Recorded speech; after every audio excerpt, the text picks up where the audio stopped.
Hey, it's me, Vicky Marie. And how are you all? I hope you're all well. Now, remember, we're going to talk a little bit about, not exactly about the Samantha Murphy case, because there is no news again really this morning. The police have gone quiet again. What we're going to talk about, do you remember right in the beginning when Samantha first went missing, a lady called Sin Hobbs set up a Facebook page, Find Samantha. And very quickly, this Facebook page grew and grew.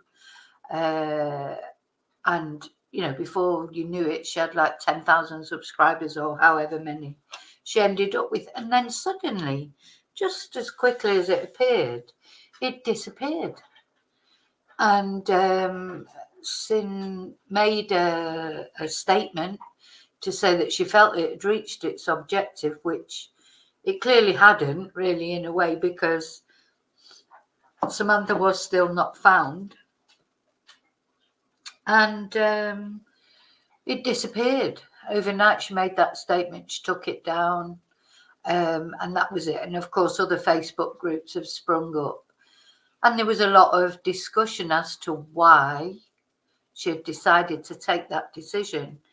And one of the things I did say at the time was she probably got a load of abuse because, Facebook is just horrible. There's so much bullying on Facebook. And if you're, it's not only on Facebook, I suppose, YouTube or social media, you do get so much. You have to take the horrible comments on the chin, really, because there's not really much you can do about it. It's sort of just part of everything. It's always a surprise. And then when you find out that, accounts that you thought were real aren't real, and then you find that people are having sort of create false accounts, have discussions with themselves about you, to try and make you look bad. And they wind other people up. And this happens on YouTube as well. So I thought at the time maybe part of it was to do with that. Maybe it just was quite unpleasant, I would imagine, because not everybody is positive on their comments. Anyway, she's actually come out now on a podcast to give her own reasons about why she finished the Facebook group. And I thought we'd have a listen to this podcast to get some insights. And, I'd just say to people, when you're on Facebook or when you're making comments, you always should be polite, even if you're disagreeing with somebody. Being nasty and bullying is not nice, just in any respect. But anyway, I don't think it'll change people. People will still do horrible things and still do nasty things because some people are just plain nasty. But let's have a listen to her, to what she has to say. And it's a shame because the other thing is when you've got a massive group like that and you're trying to keep up with the admin, that's the thing. You can administrate it and make sure some posts don't get to the. But then it's a very time consuming when you've got thousands and thousands of people on there. There'll be comments coming in left, right, and centre, and you can't always keep up with it. And then you get problems from people who don't like the fact you've decided you don't want to put their comment. And of course, you've got to think about the family that might be. Some of the family might be on the Facebook group or certainly reading the Facebook group. So it gets very complicated. But anyway, I thought we would listen to what she says out of it. And it's so nice to hear somebody talking because there was speculation, obviously, when a Facebook group becomes as big as that and then suddenly disappears. It is human nature to wonder what's happened to it. So it's nice to hear from her own mouth, if you like, for her own reasons why she stopped doing it rather than just talking about it. Now, I'd never heard of this podcast before. This is FUCK Therapy by Jamie Ryder, and it says it's a health and fitness podcast. But obviously he's decided to who knows how it came to be. Oh, let's see. So it's helping people. Sounds a very interesting podcast. Helping people with life and trauma through conversation, mental health, and hardcore character growth. A collab between TikTok influencer Jamie Ryder. Anyway, well, it's not a collab, it's only one person mentioned there. But so it's life coaching for women, trauma therapy, self-help are the tags that is attached to it. So it looks quite interesting. You've got various interviews, life after divorce. Stacey Taylor surviving abuse, etc. There was resilience of being self-aware, rise above narcissism. So, some interesting topics on there. So we're going to look, obviously, at this interview with Cindy Hobbs. Let's see the description. I did an exclusive interview with Cindy Hobbs about the search for the missing Ballarat woman, Samantha Murphy, and how she started a Facebook group that got out of hand.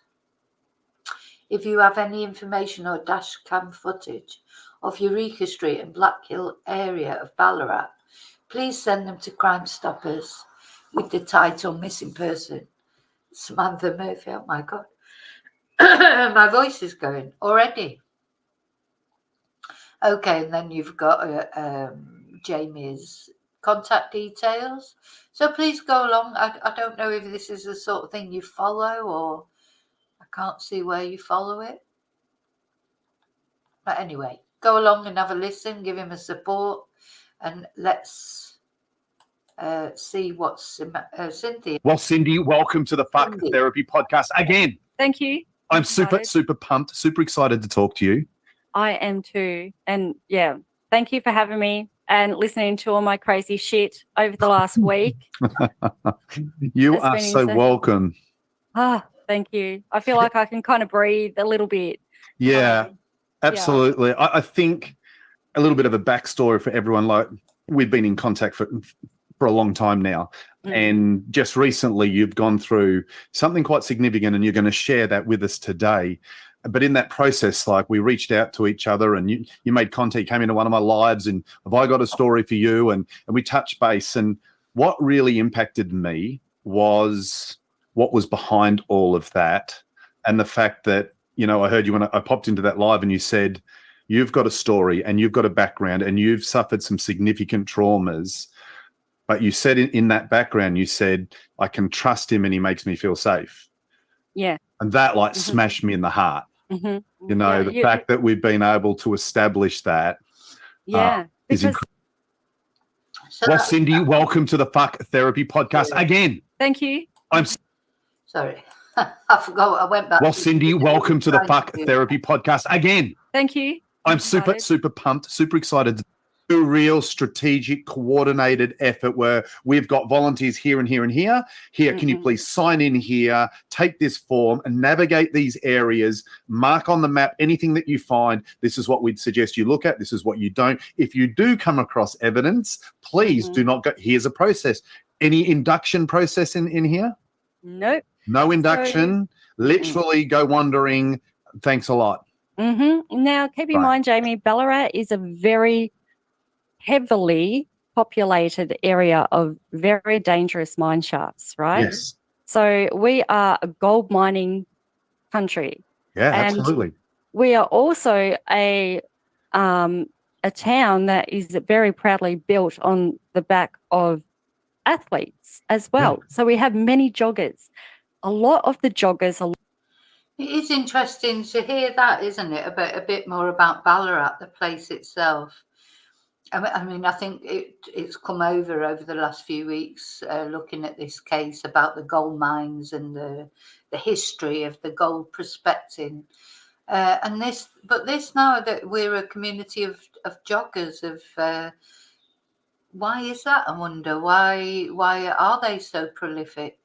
Long-time locals, and they know what tracks they can go up, what tracks they can't. As kids, we even knew that the bush was riddled with mine shafts. But as a kid, you take those chances, and over time, through whispers of friends groups, you know which ones you can get into and be safe and play, and which ones, and you learn how to read the ground. You know, a dip in the pine cones means there's a hidden mine shaft there. Gosh, how scary, isn't it, for your kids? Because kids being kids, you know, when we were kids, we'd go off and make dens in the bushes, or, I mean, I didn't live anywhere near anywhere dangerous like that. But when you think sometimes about the things you did as kids, kids do look for places to hide, and, you know, gosh, your parents knew what their kids get up to, if you like.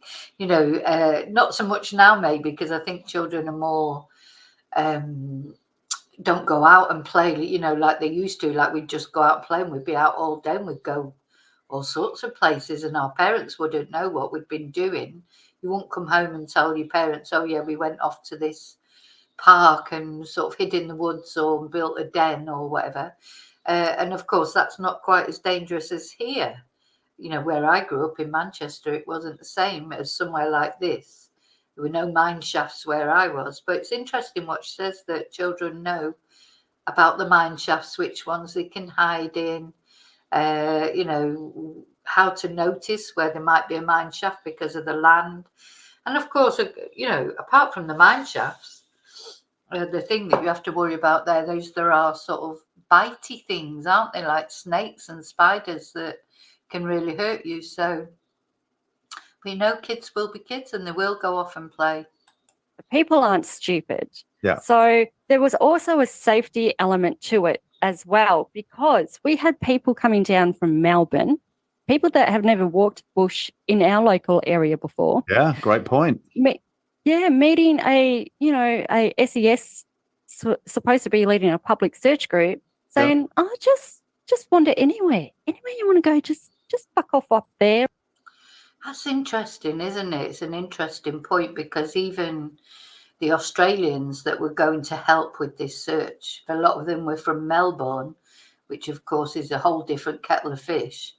They would not know the things that the locals from Ballarat would know about where not to walk.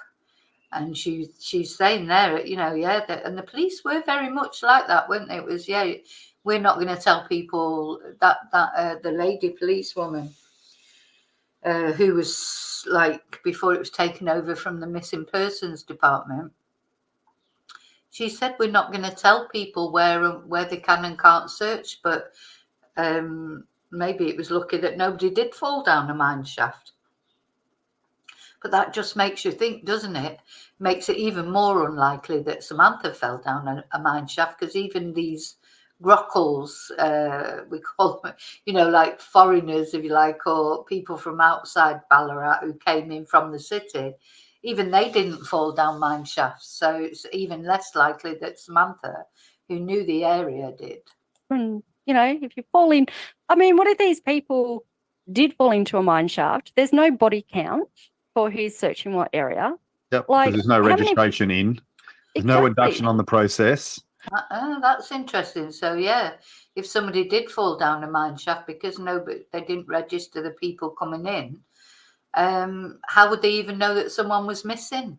Because it's not as if everybody had to check in and then check back out again, which I think they might have done in the last search, the very organised search with the bushcraft person, I think, Jake. I have a feeling they might have had to register him, but I don't know for certain. So if you didn't have to register in, so if you've not going to then at the end of the day say, oh yeah, we had 100 people registered for this search, but only 80 have come back. You know, you've got no record of that. So somebody could have fallen down a mine shaft. Mm-hmm. Yeah. Safety walk, no safety talk, no handout of mics, no signing out. You've signed in, but a signing out process. Exactly. Yeah. So you're appalled by this. I'm appalled, and I'm thinking by the end of the week we're going to have 3 missing people on our hands, and you know. So I went home and I just could not let it go. I was disgusted. One, because I'd wasted my entire fucking day looking in a direction which did not make sense, and I was Oh dear, she's quite angry, isn't she? So yeah, this is interesting to hear her saying these things because, of course, we didn't know all this backstory. It's frustrated, and I felt a sense of urgency to get this woman home before sun went down so that she could kiss her babies goodnight. Yeah. And so with that passion, I opened a Facebook group and I simply named it Find Samantha Murphy. And I had no intention on this group going the way it did. I simply opened it because I thought, if I'm frustrated, there has to be 100 other people frustrated. And so maybe if we can come together in a group and run our own public search group and start sharing maps and get some people outside the Ballarat community to join this group before they go out on the public search group. Because here, us as locals, we're sharing maps of where the mine shafts are. We're sharing maps of areas that you probably don't want to tread. We're sharing areas of places we've already searched. If you're going to drive 2 hours to come to Ballarat, you want to make sure that you're not wasting your time. So that's interesting, isn't it? So, they say the road to hell is paved with good intentions. She didn't know that when she was opening a Facebook page, she was making a deal with the devil because, all the Facebook bullies are going to come out and not everybody's. No, and I tell you what, it's a shame because probably 90% of people, maybe even more, would never be nasty or whatever on Facebook. But you get that other 10%, it just spoil it for everybody. It's like they almost enjoy it, and they've got their own agenda. A lot of people on there have got their own agenda. That's something that I've realised. People, you take things at face value, but you can't take everything at face value on Facebook. And it was also a way of speeding up the search. It cancelled a lot of confusion. People could go, that area's been searched plenty, both by public and SES, and we could move on and try and get her home quicker. Yeah. So by the time I'd created the group and I woke up the next morning, it was already starting to go viral. So we're hitting 4,000 members by this stage. Overnight. 4,000 overnight. Just blew up. And mind you, if I had known this, I would have been a bit smarter in the way I set the group up. Hindsight's a beautiful thing, isn't it? Yeah, hindsight is a beautiful thing because, she set up the group like in a moment, not expecting it to go the way it did. And then, of course, she's got caught out because she hasn't been able, it's annoying that you have to think of all those things. You do things in sort of total innocence, if you like, or with good intentions. As I say, the road to hell is paved by good intentions. And then, you can't account for all those little trolleys that are going to come out from under the rocks and things, just waiting for something to do with their lives. And if what they can do with their lives is make yours worse, they will. It is, isn't it? I, for one, would not have been. Don't play leapfrog with a unicorn. Exactly. And I probably would have hidden a lot of shit, on social media, which is another lesson, Jimmy. If you don't want it out in the world, don't fucking put it out there. So I've only got myself to blame. That's it. So she was putting herself out there, not expecting all this attention. And of course, she's got children. She's got her own social media. And, these people, they'll go right through everything and use it against you. That's the thing. I think most people, they like to have a little nosy around people's profiles, etc. But some people are not, they're not careful about what they share publicly. She just didn't think about it. And, that's an innocent person that wouldn't think about it. Somebody who does hide all their things, they've either learned from their mistakes or, someone who would go on there and hide it from the beginning. It's because they know what they're like. It's horrible. Yeah. Like it's one of those things where you look at it, you go, for someone to come and go, this is ridiculous. And from what I'm hearing, that's not a coordinated search, right? No. Like I know we've lost a budgerigar out of a backyard cage that's had more coordination than that, right? Exactly. We're talking a human life here. And you go, well, we're going to set this up thinking that, imagine if you got 50 people or 100 people in that are actually going to help find this woman. You're going, and what a beautiful thing to do. Now you've done it in hindsight. You've got, there should be a rule book on how to do this. Yes, I could write. There should be a rule book. And there probably is. But would you even think to Google it? I want to set up a Facebook group about a missing woman. How should I go about it? It's like, would Facebook then say to you, make sure you make all your social media private first? But it's enough to go, well, don't do it. Your page isn't there. Where's the search then? Where are all these people then? Well, you actually brought people together. So it's a very powerful thing. I believe it's a very good thing. It's going to hold some people to account. Yes. And to also see the power of a group like that, for the potential positive, goes, well, maybe they should employ you as a consultant as how to run these sorts of things properly. Bring it on. The next group's going to be 100K, like bigger than Beyonce. Trust me. Yeah. But it is a tough space to navigate. So you've got this with 4,000 members overnight. You're waking up the next morning. It's on your mind. You look on Facebook and you're like, oh, holy fuck. Was literally my holy fuck. What have I done? Yeah. So with this, a little, I'm not dumb enough to be so naive that I couldn't see where this could possibly go. Yep. And I knew it was a double-edged sword, yes, it was gaining attention because no one else was fucking doing it. Yep. I mean, if my loved one was missing, there'd be a bigger group that afternoon that they were missing. No one else was doing it. So it was started with the good intentions. But when it blew up, I also could see.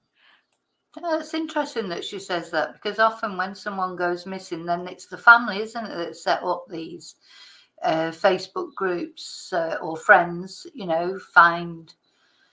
That happened with Nicola Bulley, didn't it, in the beginning with Emma White, etc. I mean, now there's still lots of groups about Nicola Bulley, but they've got nothing to say now because we're so far on. But in the beginning, there were groups set up by her friends. It's interesting, isn't it? So there was no group. It's just a lot of other cases that I've covered. I'm thinking about Maddie now, the lady that went missing in America and was eventually found, and it was her partner actually. Her family had set up a Facebook group. It's normally the family, isn't it? But nothing was set up. As far as I know. The thing is, when and Rachel Marin, there was a group set up. Once the family set it up, that is the official. Find that person group, isn't it? The family have the.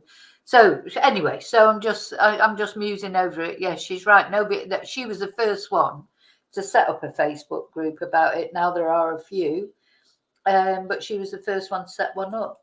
That it had the potential to go bad, and I'm a strong believer in innocent until proven guilty.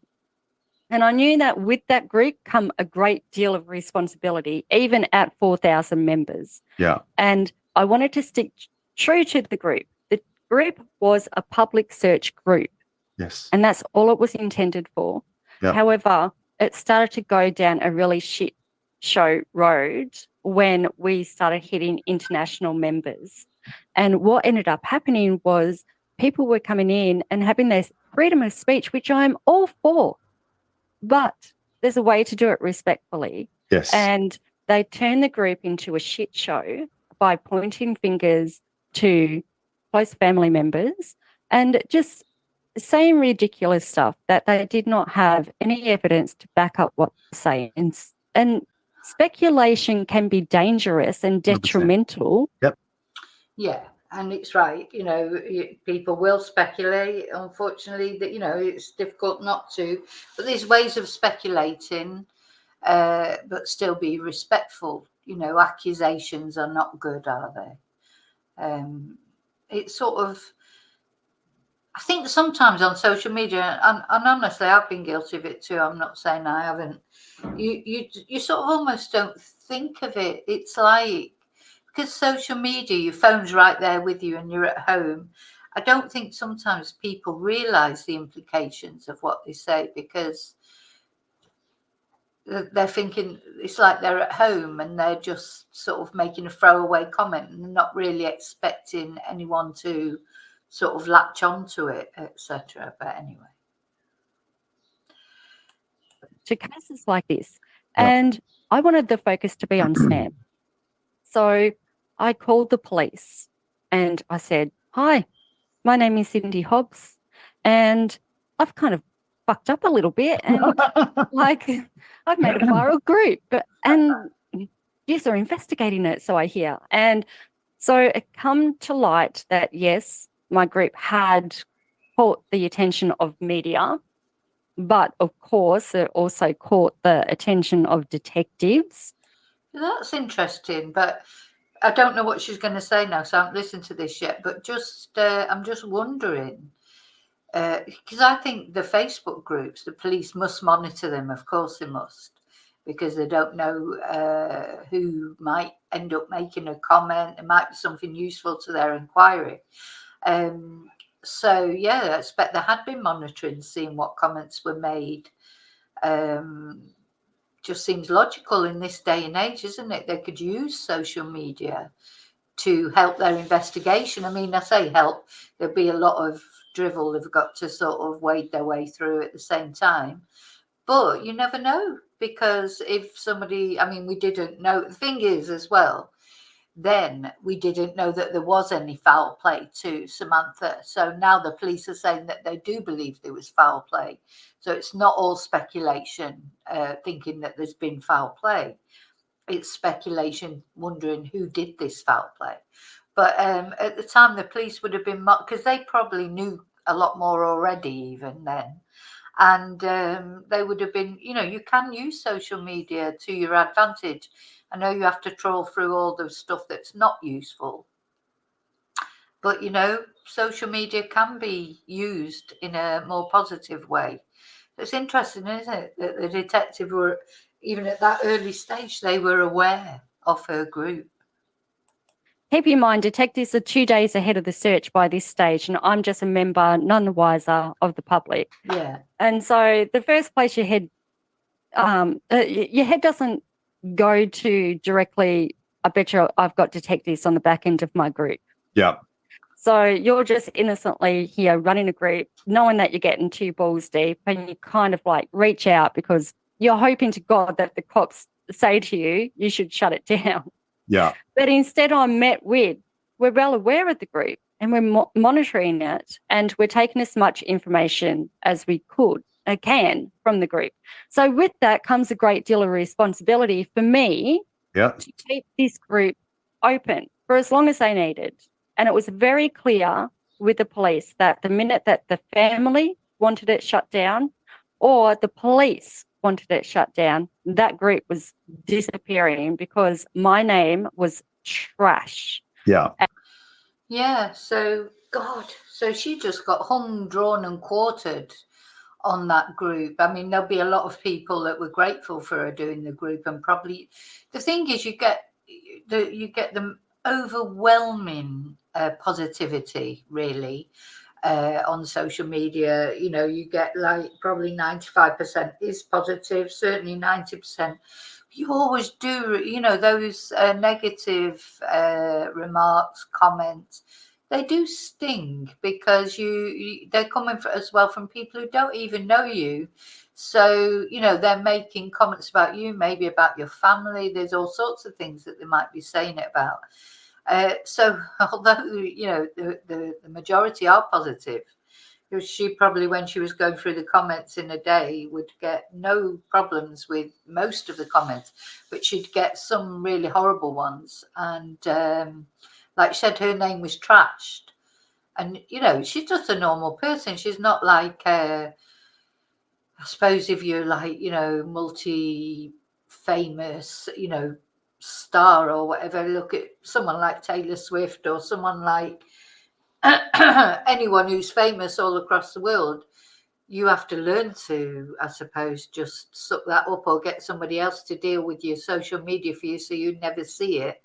But she's just a mum, like, you know, set up a group with the good intentions and ended up, like she said, just being dragged through the mud for her efforts. So awful, you know. So people out there who like trolling people, saying nasty things, if you can't say anything nice, just don't say anything. You know, if you don't like somebody's social media, just don't look at it. I mean, you have a choice, you know.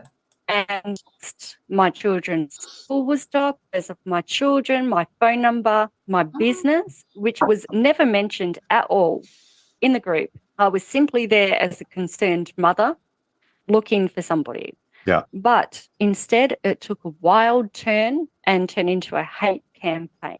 Meanwhile, I'm still trying to save my own face Awful. and keep under control 21,000 members while I am a sole admin. And a lot of people don't understand how that worked. So I'm going to explain to you a little bit behind the scenes of the group because Yeah. Well, let's just quickly recap just to get people up to speed. Where you've started a Facebook group. Overnight, it's grown to 4,000 people. Yeah. You've approached the police, give them the story, you find out they're investigating. From that point, although you are the sole administrator, really you are now almost a puppet to them. Exactly. You almost become a servant to them because they say, these are the rules of engagement. This is what we want you to do. This is what you can't do. This is what you can allow to go through and approve. This is what you can't approve. You're now given a rule book. The only thing is you're the face. No one knows you're getting instruction from the police, nor could. It's very interesting that, isn't it? So, you know, the police have said to her, no, we want you to carry on with the group. But they're probably giving her some advice on what is permitted or not.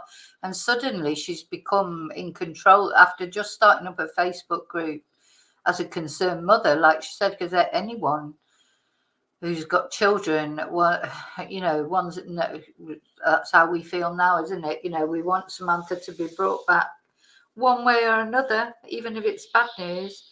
We want her to be brought back because her children, at the end of the day, every day goes by is torture for her children. And let's hope whoever has done what they've done to Samantha, you know, surely they're going to feel some compassion for those children. Let them know what's happened to their mother, please. And then next minute, she's in the middle of like the investigation without ever intending that. Would they? Exactly. Because one of the things is we know the criminals potentially participate in that Facebook group because they want to know if people are catching up to them.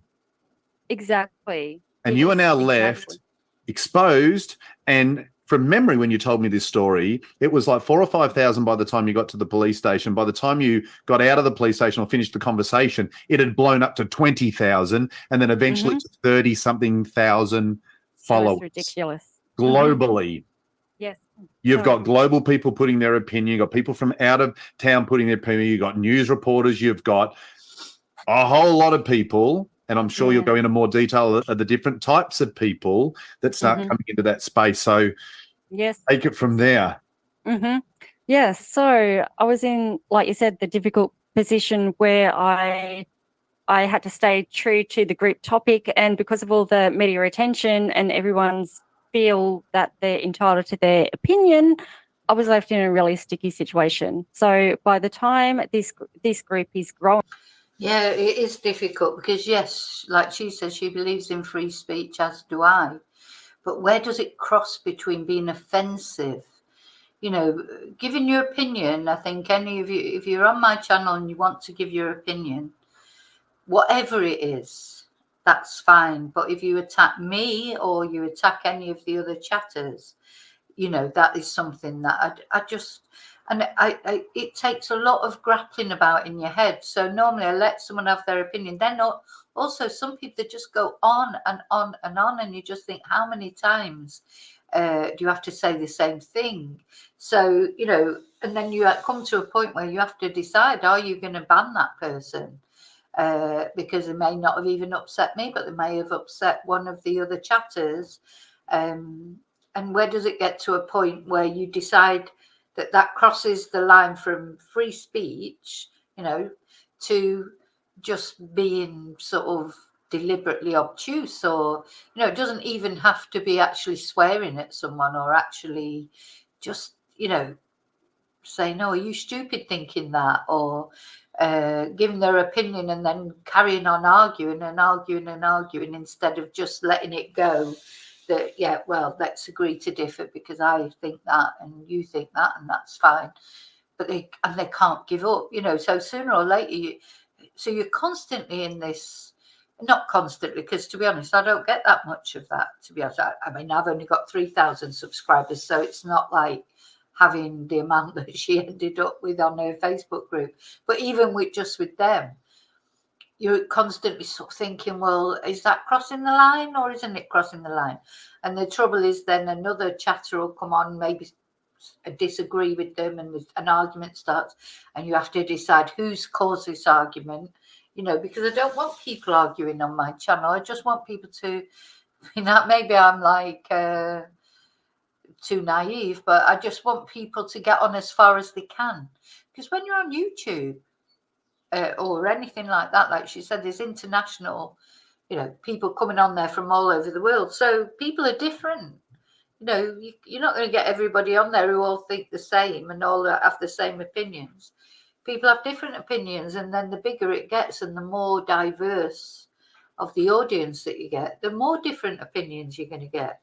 Because people have their opinions based on their life experience and where they've been brought up. And I love it on my channel when people come on from the area, from Ballarat, and make comments, because that gives us a unique insight into that locality that, we don't have. And do you know what? I've got to say, compared to the Nicola Bully groups and things, I've found so far, touch wood, people have in general been, very positive about my coverage, even though I'm not from that area. Occasionally you get some fool, but in general, people from that area, because I do try to be respectful, and I'm sure sometimes I end up upsetting someone because it's difficult not to sometimes, but sorry, I forgot. So that must have been difficult for her. Next, I've been doing this a year now. She just started doing it. And, I've been doing it quite a few years, actually, really, but probably in earnest for the last year. She hasn't. So it must have been a shock. I bet it was a shock for her. I needed help. I was obviously drowning. I was having to keep a face for the public and keep it all focused, but behind the scenes was just a fucking mess. It was a mess. And I wanted out. I'm like, I'm done. It isn't worth the trauma. I just want to, I'll go back out on foot and I'll search for her, but I'm done running this group. And so I went to the police and I said, I need out. Like, I need somebody of uniform to start taking over adminship of this group so I can split. Fair request. Yeah. Denied, but fair request. Yeah, exactly. And they couldn't do that. And the reason they couldn't do that was because I was the owner of the group. Technically. That's interesting, isn't it? So she actually asked the police for someone to help with the group. Actually asked for somebody from the police to help. It was my property, and they were the detectives taking information from the group, and if they were to take ownership of that group because of the information they infiltrated from it, it could be detrimental to a case later on in court. Yes, correct. So wow, how interesting they couldn't take over it, because then it becomes like a police face, and that could be like entrapment, I suppose. If something came from that Facebook group that later, led directly, that it could, there's probably all sorts of things that a good defense lawyer could do with that. So it had to stay independent. It had to stay in her name. That's very interesting. How they went about it was they applied for a digital search warrant. So while they were not visible as admin on the face of the group, they were there. They Yep. saw everything. God. So that garnished a lot of confusion and hate from the audience, and they were quickly starting to lose trust because I'm telling people in the group, we have detectives here, we have police, we have family members. Please keep it respectful and try and make my job as easy as possible. So you can't reason with stupid people, I've found, Jamie. No, you can't. And No, there was a lot of people. there's a lot of stupid. Yes. And there was a lot of people. That is definitely true. You best just not even bothering. What's the point? Because you won't get anywhere. Looking at the admin list on the group. Yeah. And of course, they can't see these private detectives. And therefore, I'm a liar.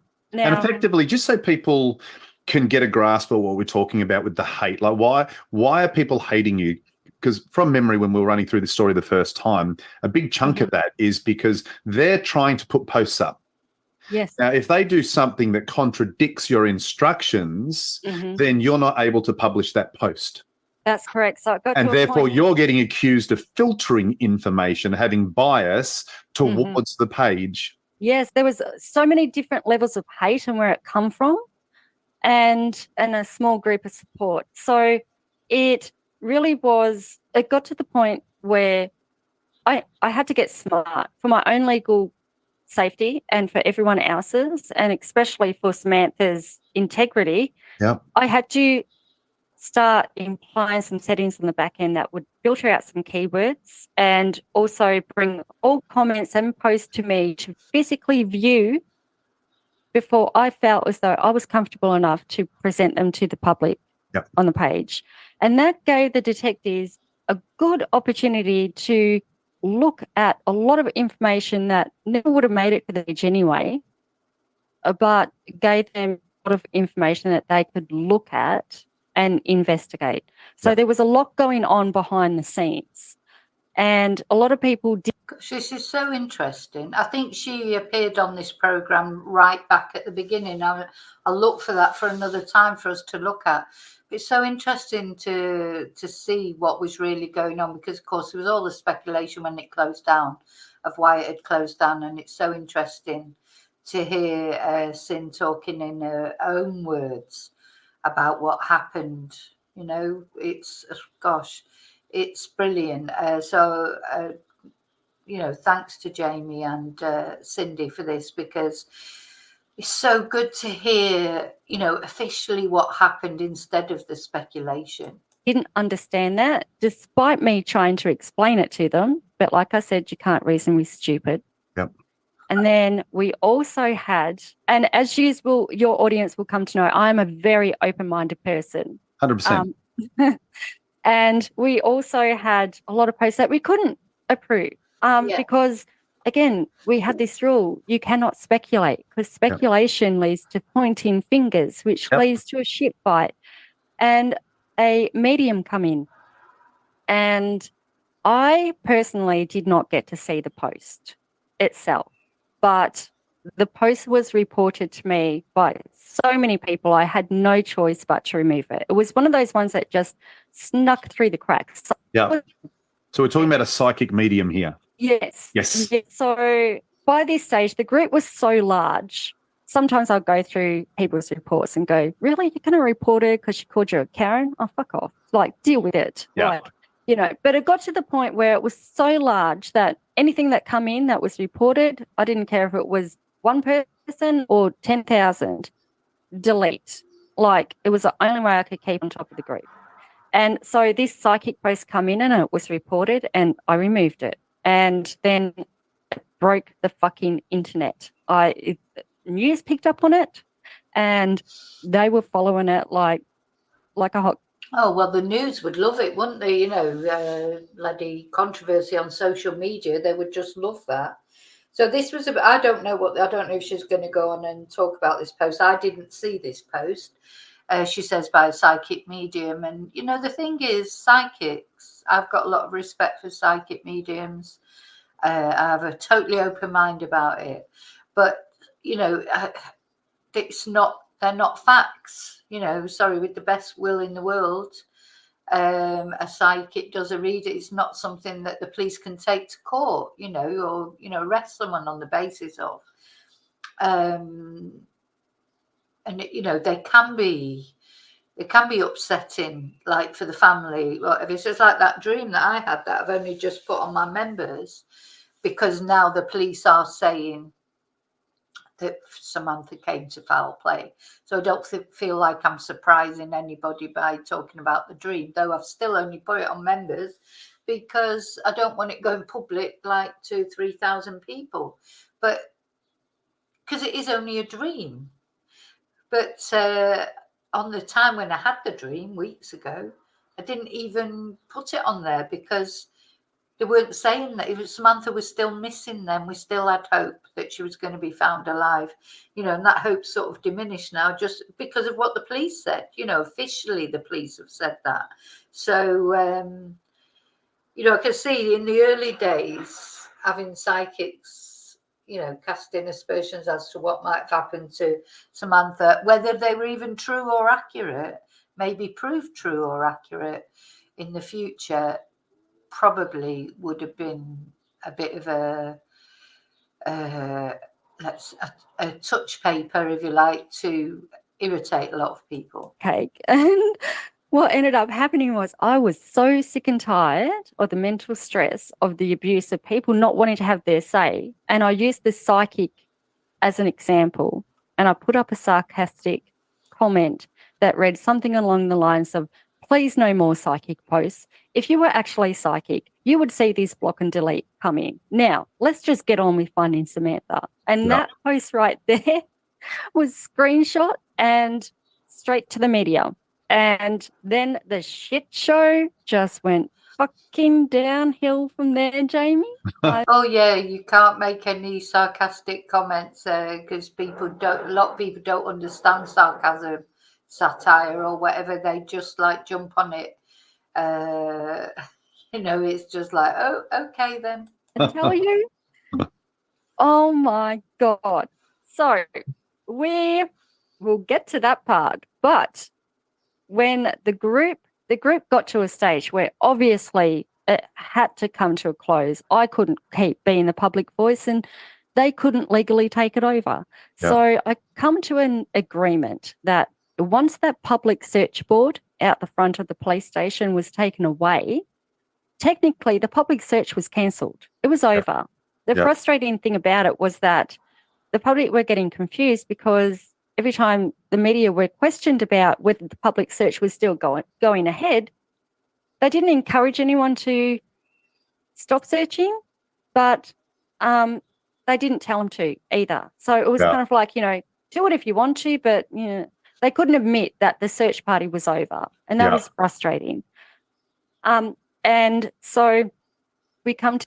Gosh, that's so interesting, isn't it? So, yeah, as far as they're concerned, the search party was over, the police, but they wouldn't say that because they didn't want to compromise their investigation. Because if they actually came out and said, remember, this is before they did eventually announce that, but this is before that. This is literally in the first week, I think, of everything.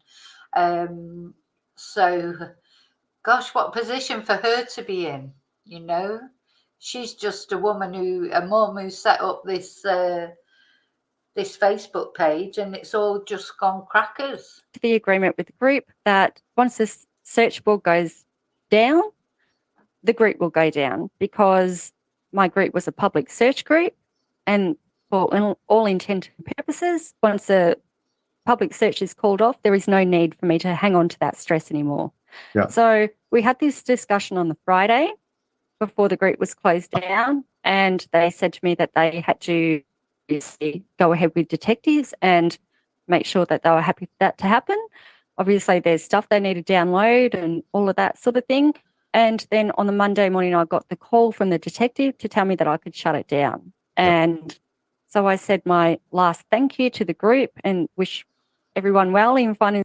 There you go. So the police told her to shut it down. So she got a call from the detective to shut it down. So there's a reason why the police wanted it shut down, wasn't there? You know, I know we keep saying it, but I think it's 100% certain that the police have got a suspect in sight. They're just waiting till they find Samantha, you know, for that final piece of it. They need the body, I think. They've said, the police, that they don't think anyone else is involved. Samantha's been targeted by somebody. It's the who is it that we don't know. And we hope against hope there is not Mick, because those children need their dad now more than ever.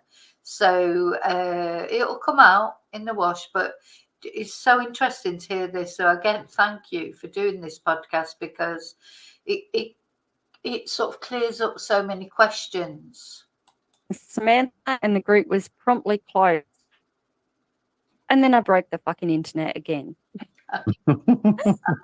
So it just became such a, Jamie, I cannot even tell you. So first I had an angry crowd because I opened a group. Then I had an angry crowd because I wouldn't let the group talk shit about people. Then I had an angry group because I wouldn't let anyone admin. And that was another thing. I couldn't let people in on admin because they were seeing sensitive information on the back end that I could not disclose. Yeah. And it was just could not. And they were angry with me about that. And then the ones that were angry with me for opening up the page were then angry with me for closing the page. And I'm still getting anger to open it back up. And I'm like, what do you not understand? Yeah. Yes, you cannot win. You cannot win on social media. That's for sure. You know, yeah, I've learned that. You just have to do your thing, and haters gonna hate. Now I'm quoting that policewoman from Australia who was quoting Taylor Smith. Haters will hate you whatever you do. You know, literally whatever you do. If people want to hate you, they will, and if they like you, they'll like you. You know, and people who like you, they'll put up with a lot. You know, you can do a lot of things wrong and people will still like you.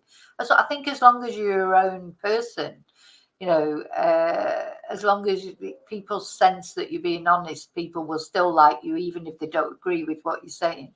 But haters will hate you, even if you do agree with them, even if you as nice as anything to them, if you bloody, you know, went along with everything they said, haters will hate you, whatever. And this is a big, you know, issue in the sense that everyone becomes, you know, opinionated around these sorts of issues. They become personally invested and they think they know more, where they don't know what's behind closed doors. Exactly. Exactly. People get invested, like with the Nicola Bully case. They get invested that they think they're the only ones who care about Nicola or care about,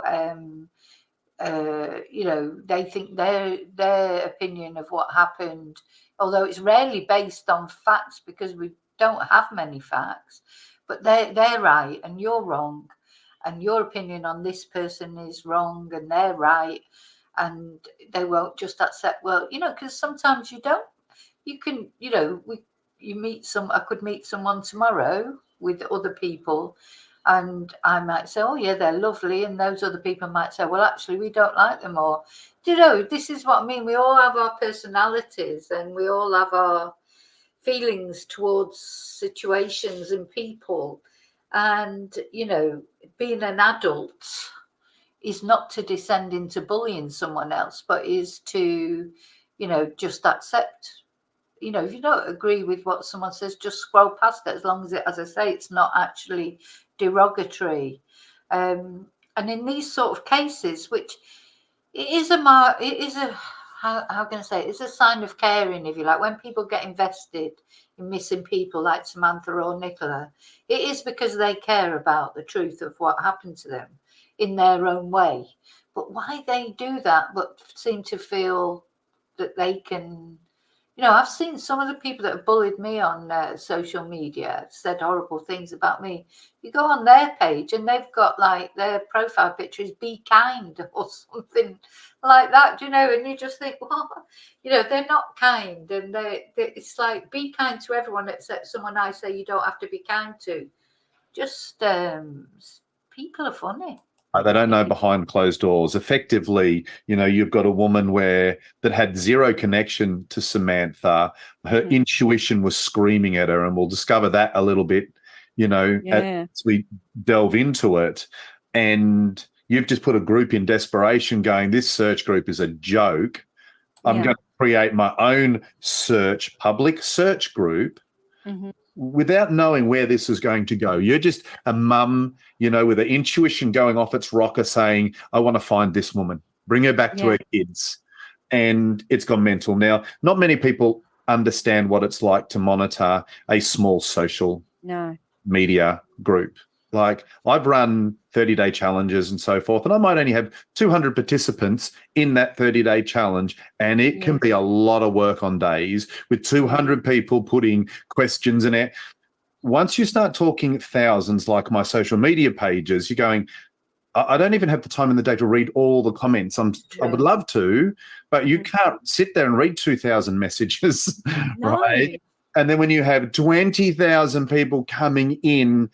Well, you can sit there and read those messages, but God, your day just, and then you've got your emails or you've got your various social media things. So, yeah, I agree with it. I mean, and I've only got a small YouTube channel, and it's nice to see my channel grow. But, of course, it does get harder then to answer every comment. But I'm still at the point where I do try to read every, because, I have other things going on as well. I do have a job as well. It is hard. It is hard. And then people can get upset just because you don't like their comment. Actively, people don't get it. They don't understand what's going on. Then they're not understanding or seeing what's behind the scenes. Yeah. But what we've said so far is just the surface. Exactly. This is just the surface. So, oh, Jesus. I think it could be time to dig into. Okay. So long as you're comfortable. I am. Let's dig into, okay, what sparked your intuition? Jamie, I have always been a very smart business CEO woman that takes no fucking shit and has a straight head on her shoulders. But when 100%. 100%. That this week has had me all shades of fucked up. So I have always passed this off as just something that, everyone does. Maybe it's a woman thing. Maybe it's a female feminist, I don't know, energy thing. But I've always been really connected with my dreams. Yep. And I've always known there was a connection there, but I never knew how powerful that connection could ever be. Yeah. Until all of this shit unfolded. So to explain the entire story to you, I need to go back to a camping trip that my family took at Warrnambool, and we were staying in a caravan, just having some quiet family time. I've got chills. I know. It's like, I'm sweating. Give me some Rexona. And so normal night, normal life, just camping, just doing our thing and in bed. And I had this dream, like nothing out of the ordinary, but turned out it was very out of the ordinary. I was dreaming about a woman running up the side of a train track. And this woman, I could feel she was in fight or flight mode. Like, this bitch knew there was someone after her. Like, she was panicking, right? Yeah. And I knew intuitively in the dream, I knew what was going to unfold. That's a strange expression, isn't it? This bitch knew. Maybe that's common to speak like that in Australia, but that seemed like a funny thing to say. She was going to be unalived, and bad things were going to happen to this woman. Yeah. So with the panic and, because I was so invested in feeling all this emotion from the dream, it actually woke me up. Yep. And what happened was the strangest thing I've ever fucking experienced in my life. So as I woke up, as I was ending the dream, And people judge me, take for me what it is, because I still don't fucking understand it myself.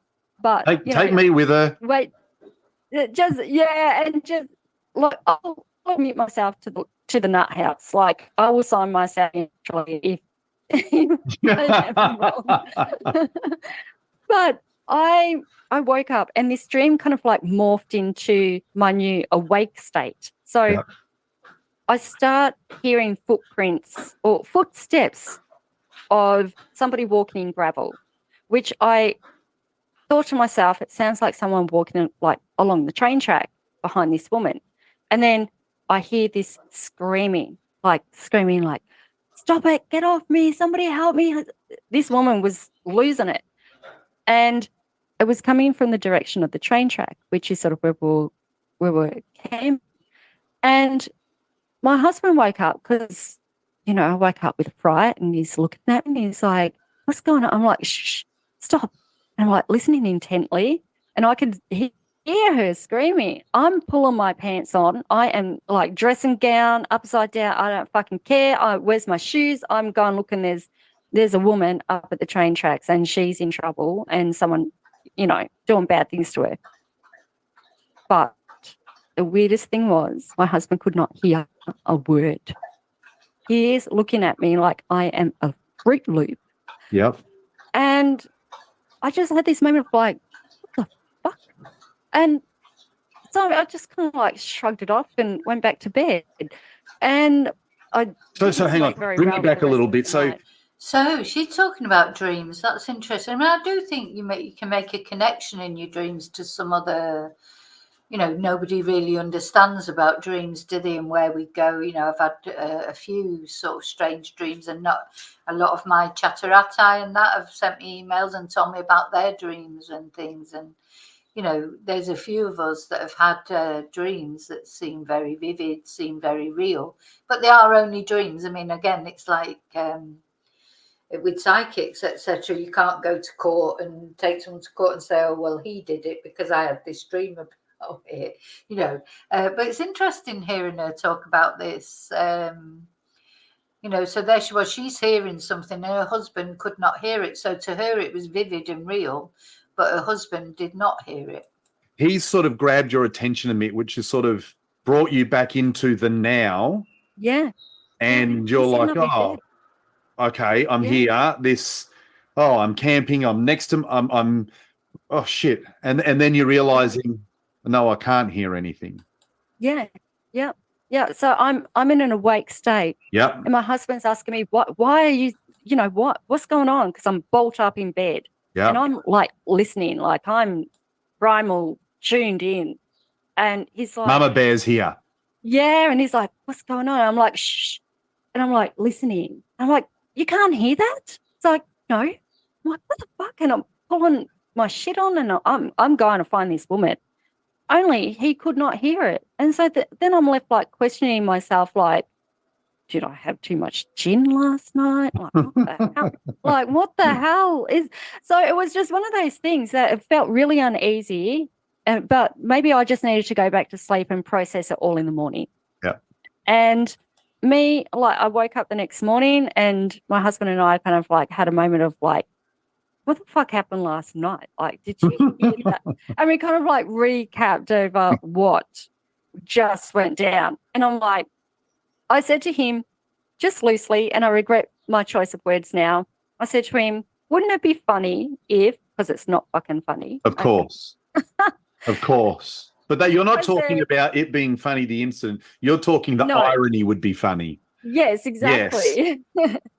And I said to him, wouldn't it be funny if it just come out tomorrow or something that like some poor woman was like found murdered on the train track? As horrible as that sounds, like that's what I said. Yes, because you're talking about a dream, not something real at that stage. Yeah.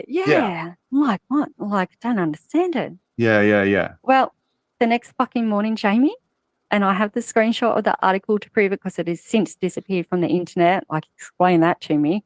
Yeah. If I did not have that screenshot as proof, I don't think anyone would believe me. They found remains on a train track in Warrnambool, not far from where we were camping. And as soon as I read that article, I was like, ooh, there it is. I bet you that's a woman. If that comes Gosh, well, what do you think of that? out to be a woman, like, because I haven't heard anymore. I don't know anymore. But yeah, so that was freaky. And we just kind of like spent the rest of the holidays like we're touching it every now and then. Like, isn't that weird? Like, no one would believe us unless we kind of saw it unfolding, like, would they? And we're like, nah, no one would believe us. So I put myself in the crazy basket. And then we come home and like forgotten about it, unpack the caravan, it takes forever, 50,000 loads of fucking washing, getting kids back to school. I was so far, like, I'd forgotten about all of this by this stage. And I have another dream, and it's the same dream, but from a different perspective. But this time, as I'm running up a train track, I got my hair pulled back in a ponytail, and I'm freaking out. I know the same thing is going to happen to me. I'm in danger and I'm running. But this time I'm taking notice of things like the sand, like the dirt, the texture, things that you wouldn't normally, like the species of the gum trees. So you were becoming acutely aware of your surroundings. Yeah, I'm like primal. I'm like, fucking primal mama bear mode. And I'm like, I'm scared because in the dream I'm hurt. I'm living her experience. Yes. And then the next morning I woke up and I open up Facebook and there's Samantha Murphy's face with CCTV footage still of this woman with blonde hair pulled back in a ponytail. Interesting. Maybe she's just like tuned in to things that are going on. Yeah, that's like a recurring dream she's had then. That went for a run on Sunday and never come home. And I was just like, what the fuck? So I'm like, I can't tell anyone this shit. Obviously, I can't. They're going to think I'm crazy. So I put a short post up on my Facebook, and for those that know, they knew what I was talking about. I'm like, just had another dream. Like, should I go and look? I didn't have to say much. That's all I had to say. And all my friends were like, go, go, go. And so that's what compelled me to join the search for Samantha Murphy, was that. So, but I put that aside, I wasn't about to jump in a group and say, I'm here because I've connected with Samantha Murphy. And no, like, that's not what it was about. I had to get back to business of bringing this woman home. But little did I know what was about to unfold. Yeah, but at that stage, you're talking now where you've had a lot more of these incidents and got a lot more confirmation. At that stage, you're still thinking you're a banana fruitcake. Yeah. Right, you're not going, listen, this is something legit. This isn't like your background and you've never professed to be a psychic. And you and I have done a podcast before in an interview and there was none of these discussions. You and I had many discussions about all sorts of things and this has never come up. So this is something that's literally now knocking on your door going, whatever's happening, this is it. I'm talking to you. You're having information no one else has. And you're going, I do think that some people are tuned in, and it doesn't matter where you are. We have lots of dreams. Sometimes we probably don't know our dream significance because of it.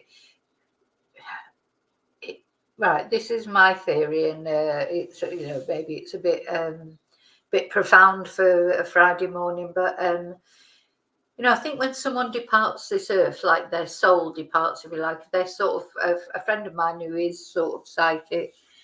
Told me this is what she thinks. You're sort of whizzing around the universe. Your soul is whizzing around the universe, and maybe you're finding any way of sort of saying something to somebody that you can, and maybe because some people aren't receptive to these messages. Some people are just not receptive at all. Other people are maybe receptive, but they just shrug it off and just make nothing of it. Other people, I think I fall into this category where I sort of half believe it, but I'm not sure. I keep an open mind and I sort of want to believe But, then there's a part of me that's like, well, I don't know, So there's all, and then there's people, of course, who do accept it. And these will be people that become psychics or, whatever. And there's always there's always this awful sort of condemnation of psychics that they shouldn't make a living out of it or whatever. But, at the end of the day, if that's what they're good at, why shouldn't they make a living out of it? If you're an artist, you don't say to artists, well, you shouldn't make a living out of painting those pictures just because you're good at it. But with psychics, there's always this sort of, because it's unknown to a lot of people don't understand it. There's always a bit of sniffiness about it, which is, just, I understand that the police do work with psychics quite often these days, don't they? I think, to find bodies and things like that, they will listen. They will give a psychic a listen, if they're struggling to find someone. But yeah, you can't go to court. This is what I'm saying. You can't go to court with a judge and say, well, this is why. You need evidence. You need hard evidence that a defense lawyer cannot, rip to shreds. But I do believe it. I do believe that some people do get messages from the other side, and not necessarily from people that I do believe that. Why not? What the fuck do I do with this? Yes. And you're still just in that intuition, instinct mode of saying, I just want to find a woman. Yeah. Yeah. I'm torn between intuition and society at this point. Beautiful. I'm like, we'll navigate that. Yeah. And I'm like, so I kind of like literally had to, I wanted my feet on the ground. That's where I wanted to be. I did not want to be stuck behind a Facebook group monitoring 21,000 idiots that couldn't control themselves. I wanted my feet on the ground and I wanted to find this woman. Yep. So I was very frustrated, and even more frustrated because I had this intuition that I couldn't explain. Yeah.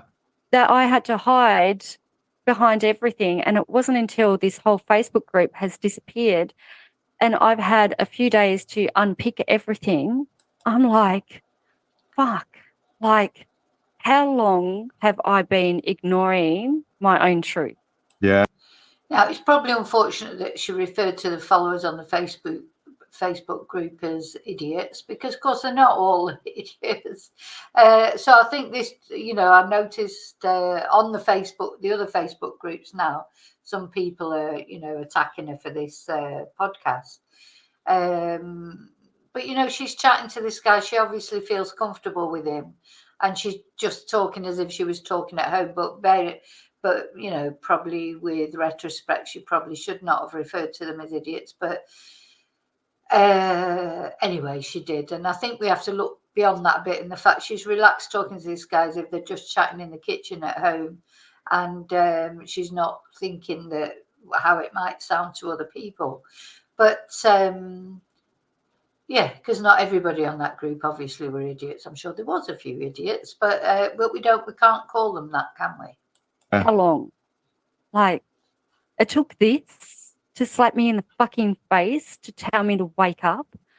I don't think I've ever felt any more degraded, but at the same time, powerful in my own skin and femininity and intuition.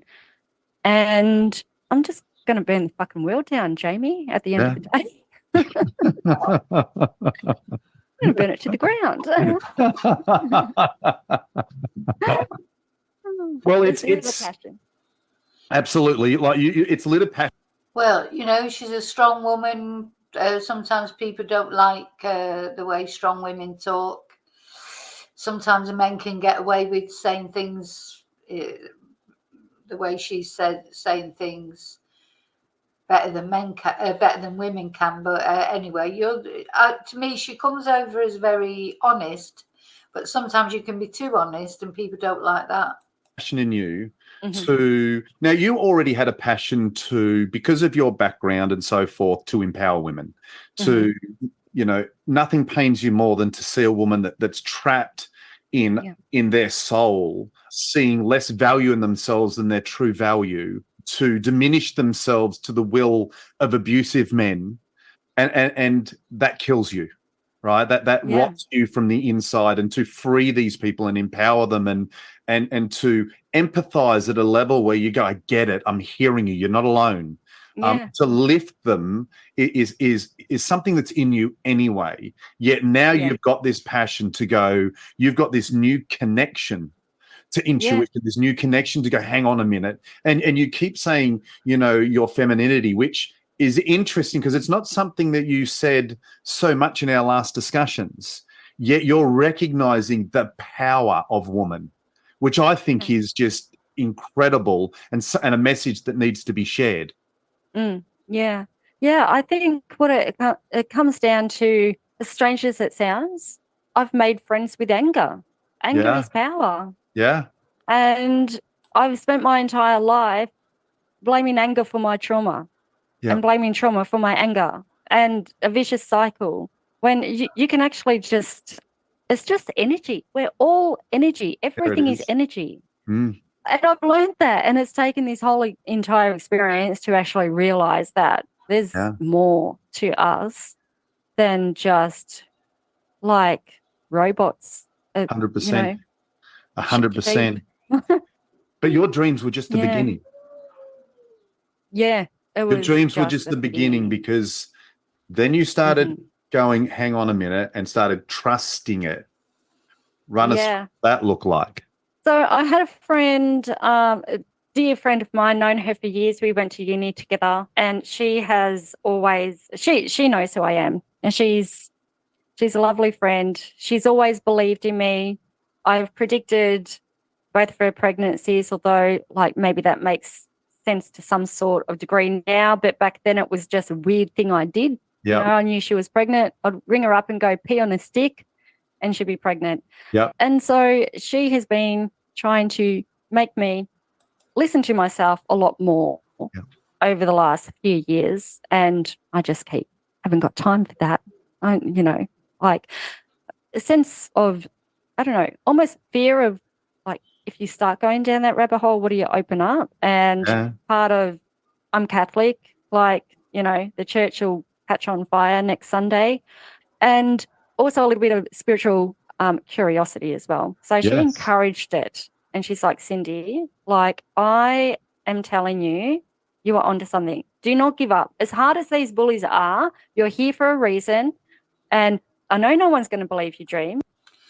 Do you know, and that's so true, because you get bullied and you think, God, is it even worth it?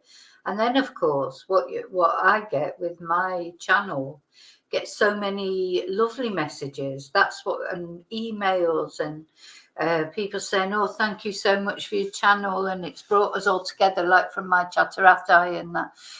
Those are the things that keep you going on the days when you get people saying horrible things or ganging up against you or whatever, and you think, oh my God, I can't even be bothered with this. What happens then is you get nice people sort of ganging up in a different way, all saying lovely things to you and then that you just think, yeah, this is why I'm doing it. I'm not letting these horrible people, it's like letting nasty people spoil, you found a lovely spot on the mountain, and then somebody comes and sits right next to you and they're horrible. You can't let them make you move. You've got to all get together and defeat them. And sometimes it feels like that. Feels like you're battling almost dark forces. And then I have to put my spiritual bubble around me and just think, these people, I have to just feel sorry for them, really, because what sort of person are you? Or how sad do you have to be that your whole life is stalking somebody else on social media and, watching all their videos and then moaning about them, stalking all their comments and then moaning about them, stalking their Facebook and then moaning about that. You have to be quite a sad person to do that, don't you? So that's how I try and turn it around, is I just feel sorry for these people. If they want to hate me, you know what? They're leaving somebody else alone. But I do, and you need to continue on. I'm like, okay. So what ended up happening was she went crazy and told her husband about, all this crazy stuff that's happening to Cindy, and he's a bit of a skeptic, but it piqued his interest enough to go, "Oh, well, let me have a look on Google Maps," right? Because I had this train track. This train track was really significant, I found, in this dream, and even more so in the second dream, very focused on the surroundings of the train track. Yeah. And so well, you were he went and talking searched about it. the actual substructure and all the Yeah. detail of the environment. Yeah, even right down to, is it gravel? Is it red dirt? Is it Yep. sand? Is it dust? Yeah. And it was only thanks to that dream that her husband took a photo of a train track near the property. And at this stage, and even still to this day, a lot of people I'm not going to say where they live, because a lot of people are misguided as to where they actually do live. And I think that's a great thing in their power, to be honest, at this stage. But a lot of people, including myself, were convinced by the media that they lived in a totally different area to where they were. Yep. And I understand why they did that. Now, when my friend's husband took a screenshot of the Google map and sent it to me, she sent it to me with the quote, "We found your train track." And I'm zooming in on this train track. I look it up and I look up this address and I get on Google Foot. So I'm walking this track. And this track, I'm like, this is the track.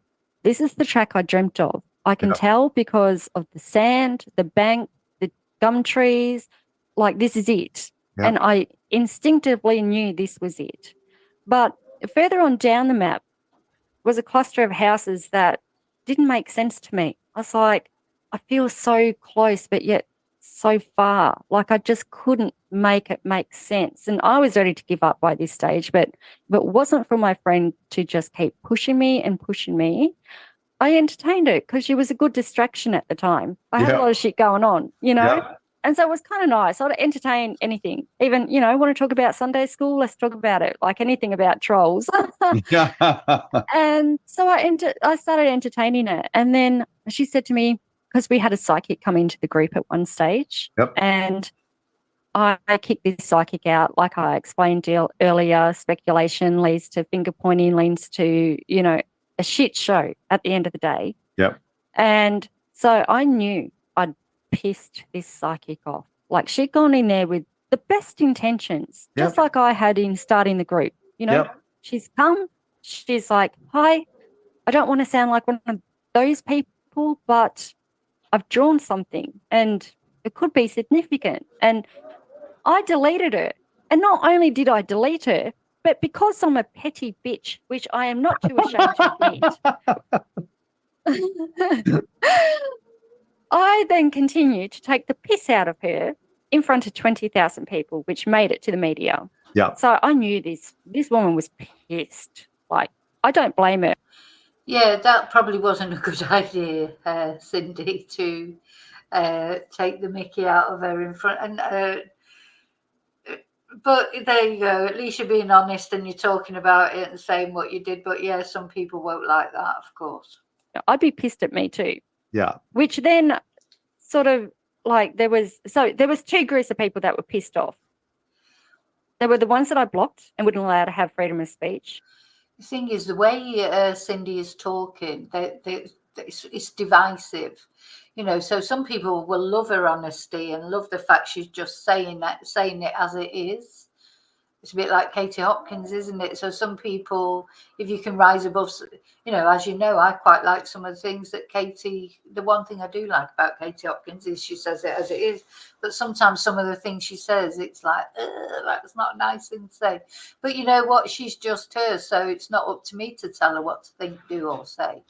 And this woman reminds me a bit of that, but it's going to be divisive. So some women, some people are going to like what she says and her honesty, and other people aren't. And there was this psychic. And the psychic, when she come to the group, she brought her own members of trolls, who then apparently what they do is they go around and they troll this poor woman. And when they see that she is interested in a missing person case, they will then create a replica missing persons group. Right. And they will start. Oh my God, yeah, and this is what they do. And this is something I've discovered lately about bullying, that the groups. You just do not know these people, the lengths that people will go to, as I say, setting up lots of fake accounts so that they can argue with each other, or discuss with each other about something or someone, but really it's the same person. Very odd. It's like I just think, don't these people work? Have they got no time to actually, where do they find the time to do all that? Bagging the medium out in there and start building a small audience and build up a hate campaign. Now, when all of this, I was aware that the group had popped up. And at the time, I'm thinking, you know what? And I actually said to some people, I'm like, you know what? They can have their group. I'm like, they don't know what they're getting in for. If it goes viral, good luck to them, because this isn't fun. But two, while they're all over there bagging me, they're just taking the trash out of my group. So to me, that group is... That's a very good way of thinking about it. Yeah, let them take the trash. Let them have the hateful group. I like my community on Vicky Marie Chats. It's a lovely community. Everybody respects each other. Every now and again we get a few twonks in, but they don't last long because they get bored because they're not getting the reaction that they want. So it's so true what she says. Yeah, let them have their troll groups. Let them have their nasty groups, and let them have it, because we don't want it. It's like my tip, I take the trash, I take it to the tip. Yeah. And that's the way I had to look at it while I was running the group. When the group was finally done and dusted and I had a good chance to go over and just actually see what fucking damage had been done, it was like a cyclone had come through my life and I was stuck in a bunker, and now I was just coming out to see what damage had been.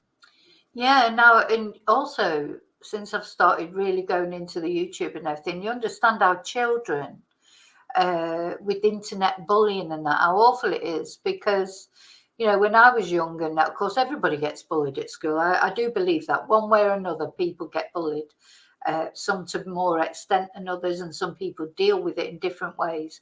But children are nasty to each other. By the time we go to high school, all this nastiness comes out for whatever reason.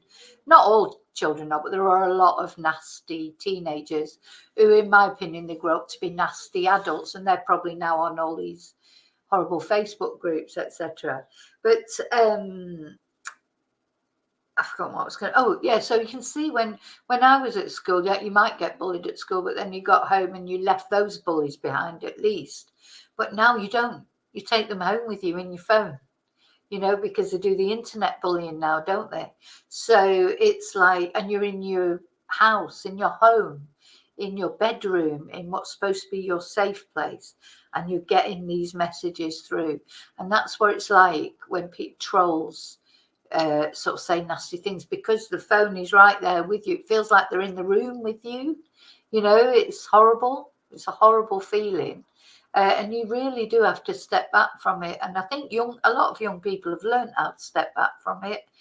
I think I've mentioned before, like my son, or if I try and talk to him about trolls, or he just says, oh, for God's sake, just don't take any notice of it. It's to him, it's just the internet. It doesn't matter. But of course, to some people, he's learned that.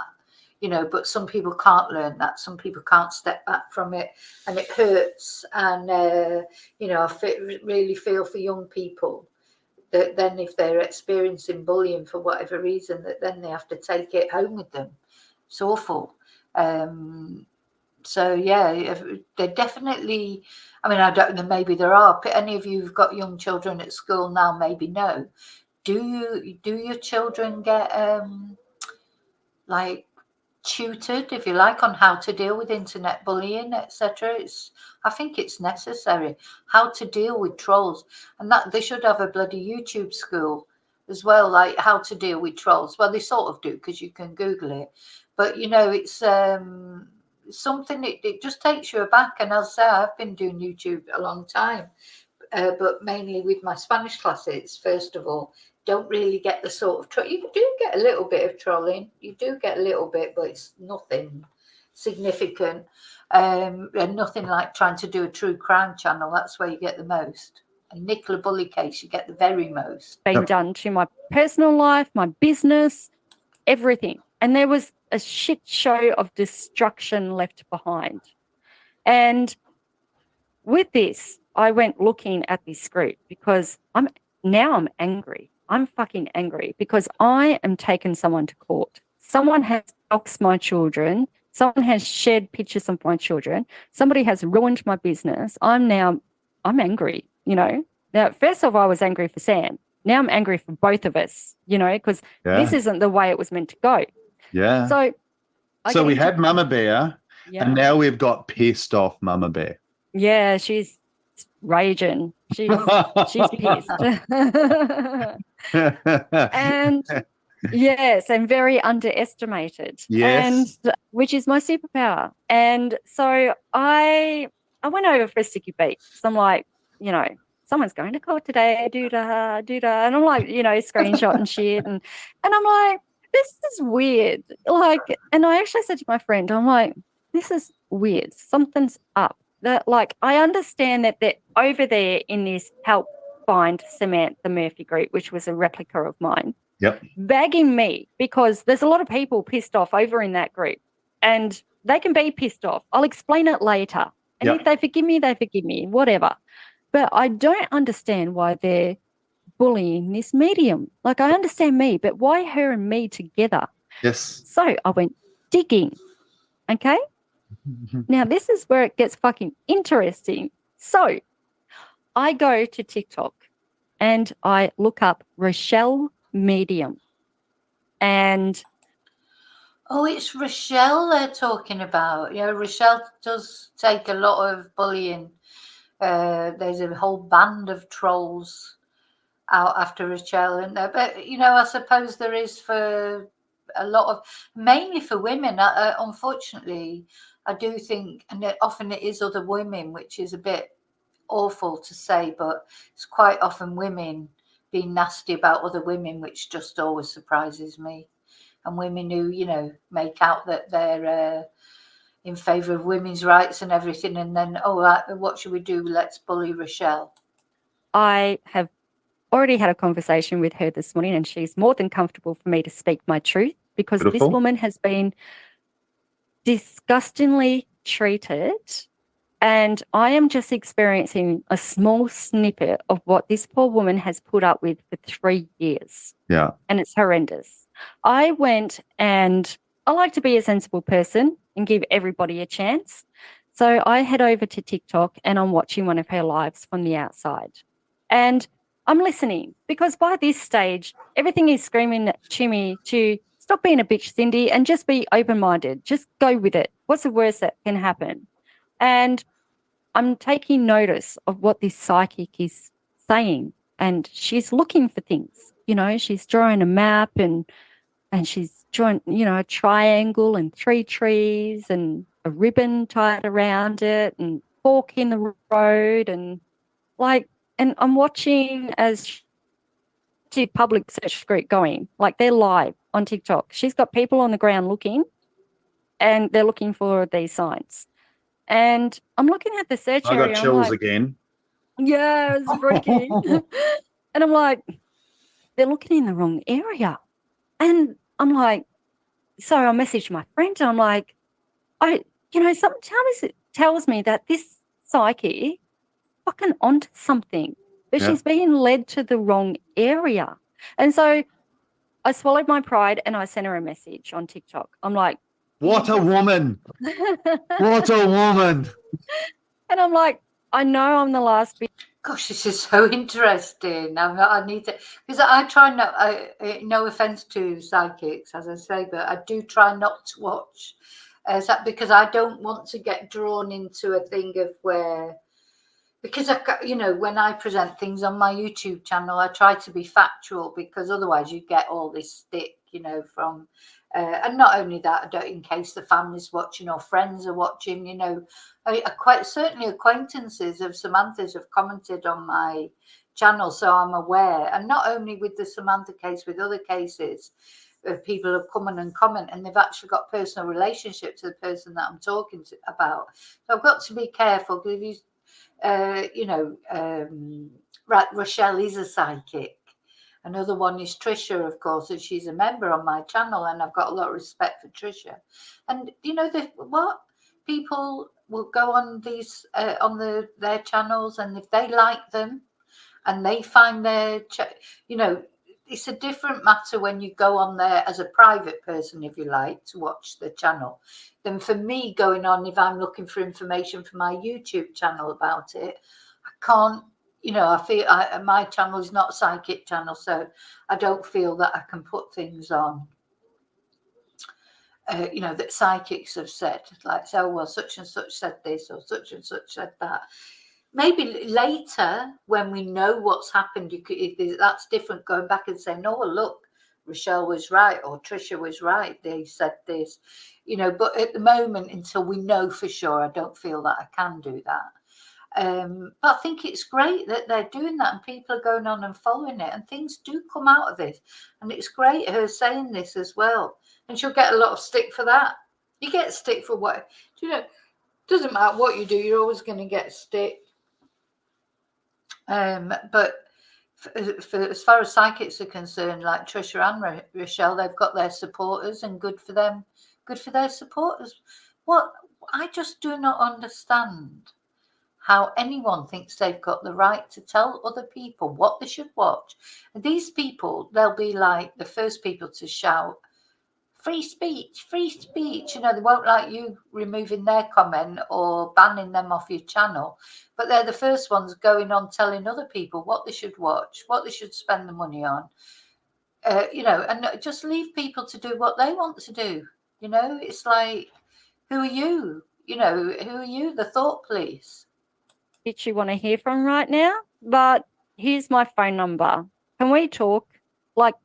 Sorry, and I just want to say, you will never see me on my channel saying, oh, this channel's shite and they shouldn't say this and they shouldn't say that, you'll never see me doing that. That's why I don't mention other YouTubers much, or if I do, it's in a positive way. I don't do a video slagging off another YouTuber. The only what time I came anywhere close to that was at Christmas with the twonk of the year, but that was because somebody had nominated that YouTuber as the twonk of the year. If he hadn't been nominated, he wouldn't have got any. I wouldn't have discussed him. It's not. I have no interest in what other YouTubers say. Really, I'm only interested in my own channel and what my supporters, the videos that they'll be interested to watch. That's what my channel is all about. That it's about taking an interest in true crime, and I make what videos I first of all, really, I have to be interested in it. Obviously, I don't think about the algorithm. I don't think, will this get a lot of views, or I'm not doing that video because it might not get a lot of views. If I find it interesting, I'll do the video, whether I think it's going to get a lot of views or not. It's just like it's because I think it's interesting, and I think my chatters will find it interesting. So I've forgotten why I'm saying this. As usual, I'm going off on a rant. So basically, let's go back. So she's ended up watching Rochelle, one of her lives on TikTok. See, I don't really do TikTok, so maybe I need to try watching one day. And she's ended up contacting Rochelle and saying, look, you're on the right track, but I think you're in the wrong area, and this is what's happened. Most of the world problems can be solved with just one phone call, really. Yep. And so we talk like normal human beings, mature, and I explain the situation. Adults. Okay, that's not normal then. Yeah, exactly. And, I'm not saying she wasn't pissed and ready to tear me a new ass at the start of the phone call. I'm sure she was. But you know what? I just stuck to my truth. And I'm like, yeah. And so we started talking. I'm like, listen, I'm in a weird position here because I don't know what the fuck's going on, if I had to be totally honest, but I've just come from stalking you on TikTok, and I'm telling you, girl, I think you're onto something. And I'm like, but you're looking in the wrong area. I'm like, I am not a psychic, so you don't have to believe shit I say. But I have found everything you were looking for, but in my search area. And we found not only the triangle symbol, which just so happened to be a shade sail. Yep. We found the 3 trees that she was looking for, the something blue, which looks to be a kiddie pool, ribbons on blue and red ribbons on some trees. Again, I'm not going to drop where these clues were found on what property. We found a muddy pit full of mud with the tree hangover, which he clearly described, a bad smell. There's 2 sewage tanks nearby. She tracked. There it is. There's a trench. I have found everything that this psychic was looking for, but she was looking for it in the wrong area. Yeah. And so now shit has just got weirder and weirder and weirder, and the connections bigger and bigger and bigger.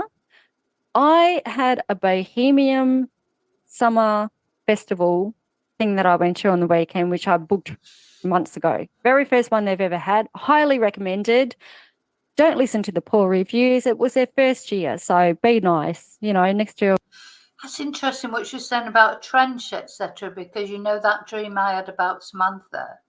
She was definitely sitting, sort of resting up against something, not lying down, but anyway. It'd be great. And it was out at Ballarat.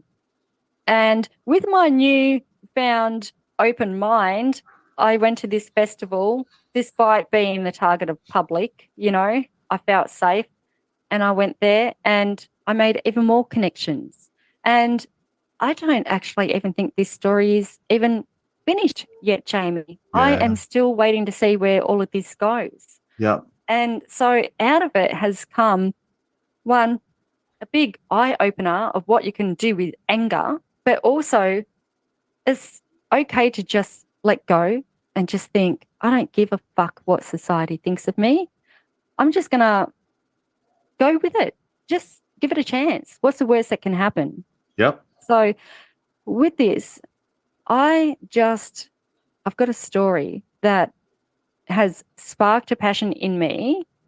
And I thought my passion was in supporting women, like, oh, you're having a bad day on TikTok. It's okay, love. You're a queen. Yeah, it's okay. Straighten your crown. Well, you do a duet and, blow kisses, show love. No, that's not where the power is. It's being lost, because that makes you a soft pussy.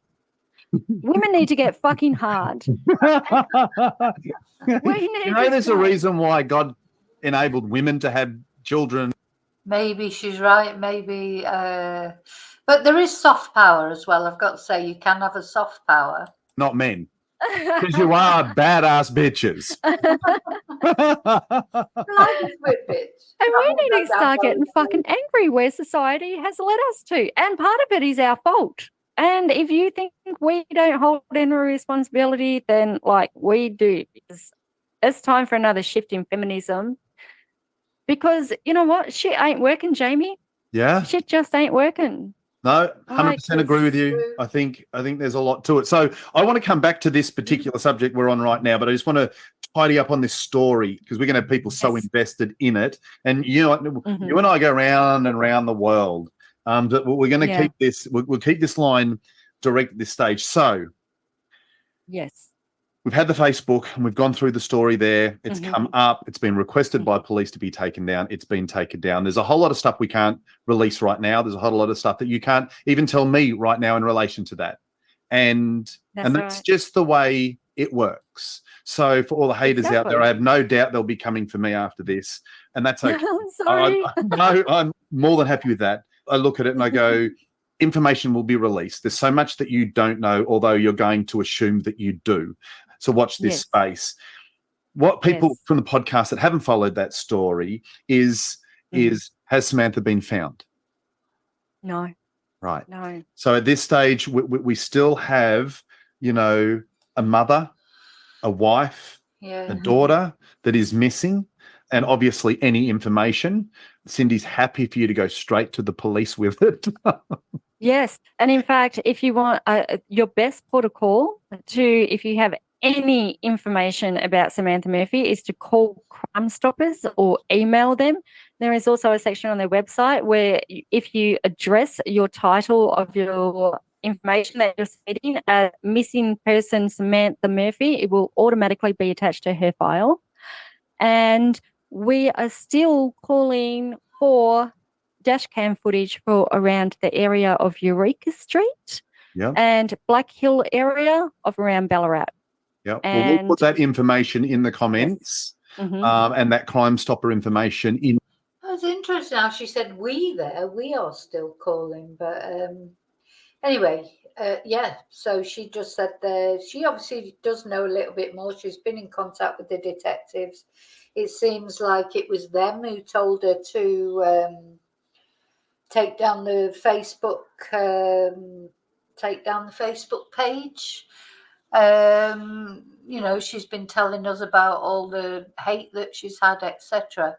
But yeah, so they're looking specifically for dash cam around the Samantha's address and that other place, she said as well. So, you know, but she did say her body, Samantha, has not been found yet. So I think this is obviously the key, isn't it? As soon as they find Samantha, I think then the proverbial shit will hit the fan. There, so we'll extract that and put that out there so people can definitely get a hold of that more easily. Right. Yeah. So the most important thing is bringing her home. Absolutely. Yes. So, you know, as you said, without doubt, the police are 2 steps ahead of everything that we know and everything that we're talking about, and that's the way the police operate. You know, Absolutely. I've been involved. Yeah, that's so true. We've been saying that, haven't we? The police definitely are 2 steps ahead.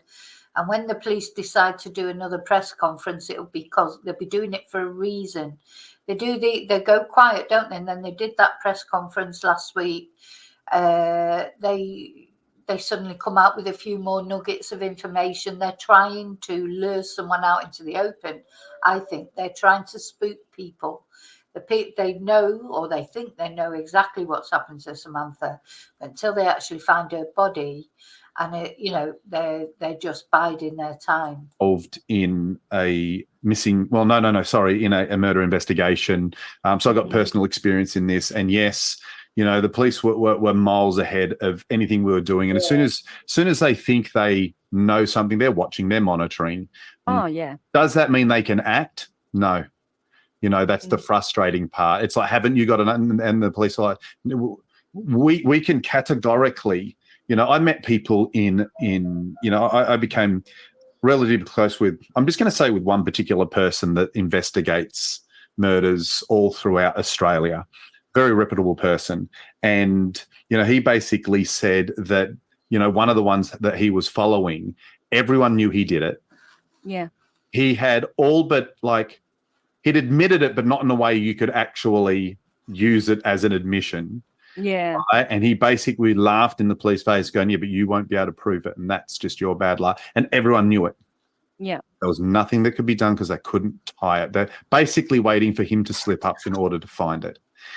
Yeah. But what we do believe is that and I definitely am not a spokesperson for the police, nor do I have any of their information, nor have I spoken to them, but they are definitely ahead of the curve on the information that we're sharing now. Yes. And even I wasn't, because when I started the Facebook group, for the first like 3 or 4 days before shit started to get serious in the group, I was still like everyone else. I was like, okay, like, you know, I had no idea that my Facebook group was infiltrated. I had no idea that there was a search warrant for the digital data. I had no idea they were in the back end until I was told. And that was great. And the public group was left public because I wanted that information to be transparent. And I knew they had a really important job to do. And it wasn't until that point that I realized that, like, these cops aren't stupid. This shit.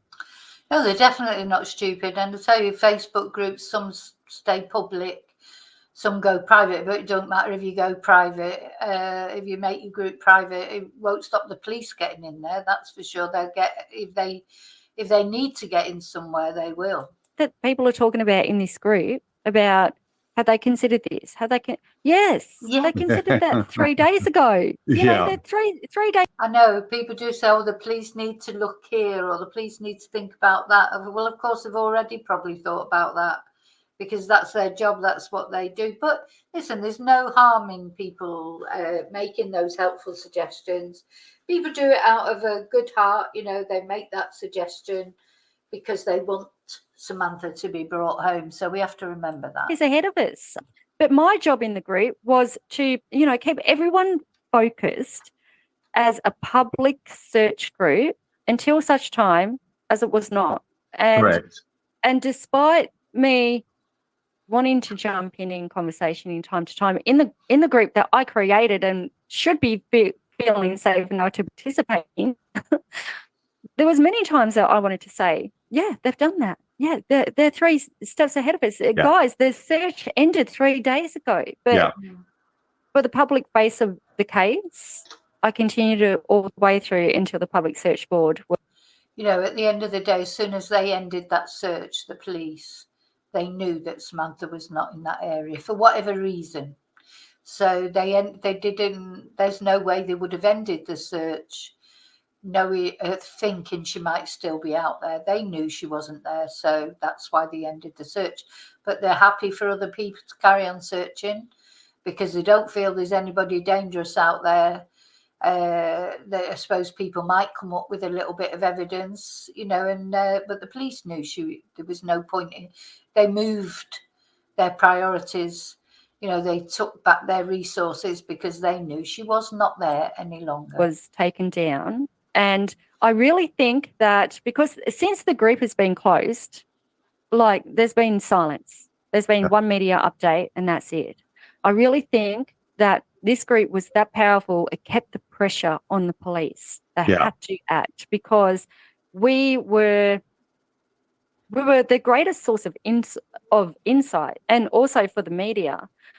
But we were also such a big threat because the pressure of 20,000 people, and I should know because I was behind it, on an investigation where 20,000 people are invested in this one person's safe return, kept the case alive.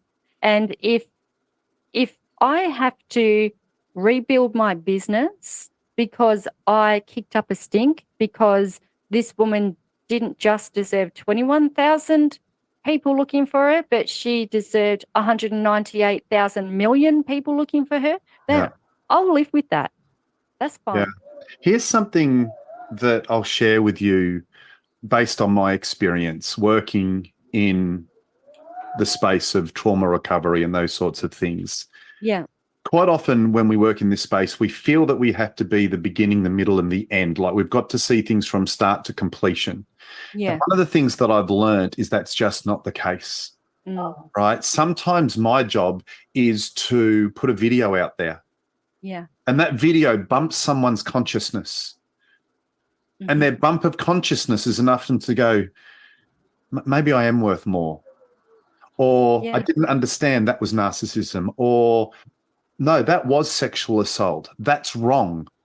And then they may go and talk to someone else, get help from someone else, turn their lives around, and I may never hear anything about it. But if that one video, well, then that was my role. That's me serving my purpose. My ego would step in and say, no, I need to be the hero, right? Where you are this silent hero, where you look at it, and you did silence really badly, but... Yeah, I suck at that. It's interesting that what he says, isn't it? Because it's true. You would want to be involved from start to finish. You know, if you're just a cog in the machine of trying to find a missing person, but you know, it's depending on what kind of person you are. You want to be. It's like, you know, as far as I'm concerned now with this Samantha Murphy case, I'll be covering it until she's found one way or another. Whether it lasts sort of 3 months or 3 years or 30 years if I'm still alive. It's like once I get invested in something, I don't like to give it up until I've totally exhausted all the things that it's possible to say. So I understand. So it must be difficult when and I'm just involved as far as a YouTuber is concerned. But if you're actually involved in a search for someone, it's hard then to switch it off, isn't it? Because you do get invested. At the moment we've got this search going on, haven't we, in Leicester for little Ziello, the little boy who fell into the river, and it's just like, I would imagine once you start into that search, you just want to be there all the time looking and until there's some sort of resolution. It's interesting that's an interesting insight what he says, but he's saying that sometimes whatever he used to do, I'm not sure where it was, so his job would only be to go out and take a video of the area, and then he had to step back. But it's quite hard not to be there all the way through. That's probably quite hard for Cindy as well. But the reality is, you go, what if it wasn't for that level of pressure, that level of exposure, that the search didn't have the impact as immediate as it did, if that one bit of critical evidence that eventually solves this crime, right, it could all lead to you and you'll never know. But the reality is, here's the power. Yeah. And I say this to people all the time. You tuned into your intuition and you acted on it. You acted on it in the face of adversity. Yeah. And most times it is, because behind fear is your best life. Yeah. Oh. Yeah. You just need to step because it's scary to go out and do something like that. And yes, it is scary, and sometimes it's scary to act on your intuition, but you always doubt even at my advanced age now, there's lots of times that I get an intuition about something and then I think, oh no, talk myself out of it. But I'm always right, especially about people, even on Facebook and things like that. You can still read a person from behind their messages, etc., with a bit of intuition. Yeah. Public has a perception, but the public often is represented by the minority, which are very, very loud. The average sit there silently, and it's the minority, the very few that actually act and do to create positive. It's true as well, but it's true. The majority of people do nothing really. I'm not criticizing them, and they don't. And then some people do go ahead and do things.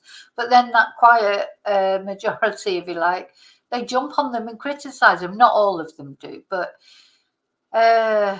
it's interesting. It's very interesting, this guy. Shift. Yes, exactly. Right. So there's a minority on both sides, and you sit in that good side. You're an absolute inspiration of a human being. Oh. And this is your time. This is just the beginning. Yeah, definitely. I need to do something with this energy, and I would rather turn it around. And I truly believe that everything happens for a reason, and it's proven it to me time and time again over the last few weeks. And I'm excited to bring some shit, to shake some shit up in the future. 100%. And without doubt, we are going to rock this world. We are. And it's like, passion doesn't always have to pay your bills. Nope. And if anything, this has led me back to a project that I started maybe 3 years ago that I keep stepping into, stepping out of. That's right. Passion doesn't always pay your bills. Stepping into, stepping out of. And the reason I keep stepping out of it is because, I was thinking, if it's not going to make me money, I don't want it. But I've got something more valuable now than money, and that's a voice. And I've got a platform, and so I'm just going to start using that platform to lean more into my truth. And even if it's just my voice reaching out to 100 people or 100 followers, maybe I'll make an impact on 100. Maybe they can take that and make an impact on 10. Well, that's right. If you can make a positive impact on 2 people, it's a result. Never mind 100 people. And the thing is, and she's so right, but she says, why do people think, I think anyone who criticizes somebody for earning a living out of social media or YouTube or, they must be in that very fortunate position that they don't have to earn a living. Like that they don't have a mortgage to pay or they don't have bills to pay. They think people should do things and seem to get sort of really annoyed if they actually earn money from it, even though they probably put hours of work into it. I literally do not understand that mentality, because any of you think, well, they obviously don't need to work for money themselves. They perhaps are on benefits, perhaps they had an inheritance, perhaps they were just lucky that they were born into money, or perhaps they're, why would you, any of us that have ever had to work for a living, because nobody else is going to give us any money if we haven't got any. Any of us who've had to do that would never, to me, any YouTuber that makes any money out of their channel, good. They won't have just fell into that. They'll have worked bloody hard at it, and anyone who criticises that, I would say to them, well, you set up a YouTube channel and you donate your earnings to charity or whatever, and then, how are you going to pay your mortgage and your bills, etc.? Oh, not sure, but you shouldn't be paying it with your YouTube money. It's just crazy things people say. And those people that have said that when they were working, if they're not working now, did they go to work? Did they put 40 hours a week of work in and not expect any remuneration? Did they just think, oh no, I'll just work 40 hours a week? And do you see how stupid it is to think like that? Do they think that this woman, she's got to earn a living? There's nothing wrong with earning a living. In fact, better that you're working to earn a living, than trying to sponge off other people. Good God. 1,000. Maybe I'll make another fucking viral group and we'll reach 100,000K and it'll be all about positivity and lifting people up and straightening people's crowns and taking no fucking bullshit. 100%. My motto has always been to focus on one. Exactly. Yes. Right. Yes, and that's I want to save one life. Yes. Yeah. I want to turn one life around. Oh, and they're like, Jamie, you've saved thousands. It's like, yeah, but it's the next one. Yes, the next one. Yeah. It's definitely always the next one. It's the next one. Mm-hmm. And I think that's so beautiful and powerful. And feeling into this space. And we'll wind this podcast up. And we're going to be recording another series because you've got a voice and you're going to start talking. Yes. And you're going to start doing a series. And this is going to be something along the lines of tuning into that anger, into that feminine energy, and actually taking control of it, pushing through that fear, and being the powerful, courageous, brave, resilient, empathetic. I think women sometimes are frightened of being assertive, because when women are assertive, sometimes they're looked on as being aggressive, whereas when men are assertive, they're looked on as being powerful and inspirational and this, that, and the other. It's hard sometimes for a woman to be assertive without a lot of other women, quite often other women, not only men, thinking, oh God, who does she think she is? But they don't think that way about men in the same way. Compassionate, loving, truthful, trustworthy women as a whole, not just this victim situation, this victim mentality. It's like, no, you're survivors and you're more than that. Like you thrive into the future and you drive into the future and you can do it and you are worth it and you are amazing. Exactly. Yeah, we've got to remove this word victim. Yeah. I mean, I really like this guy. It's very good what he's saying. Always validating. Or what we were talking about the other day, pity. Yeah, pity. Like who the fuck wants pity? I don't want pity. What I want is I want people to tell me that I have a right to be angry and to get up off my fat ass and do something about it. Yeah. And I really think that we're stuck in this roundabout of pity and guilt. And what I have found is when you look at it closely, the people that are the victims are now victim shaming themselves for being a victim. Like, how fucked up is that? Yeah. Like, we need to get these women How fucked back up on is track. fucked up. Exactly. Yes, that's it. So it's like, I think we need to end the discovery of turning anger in power. And I think that this applies to everything. Like, you had a narcissistic husband, you got a lot of anger, it's led to trauma. Okay, so you're dealing with the trauma. You lost your cat ran away. That must be traumatic. You must be really angry about that.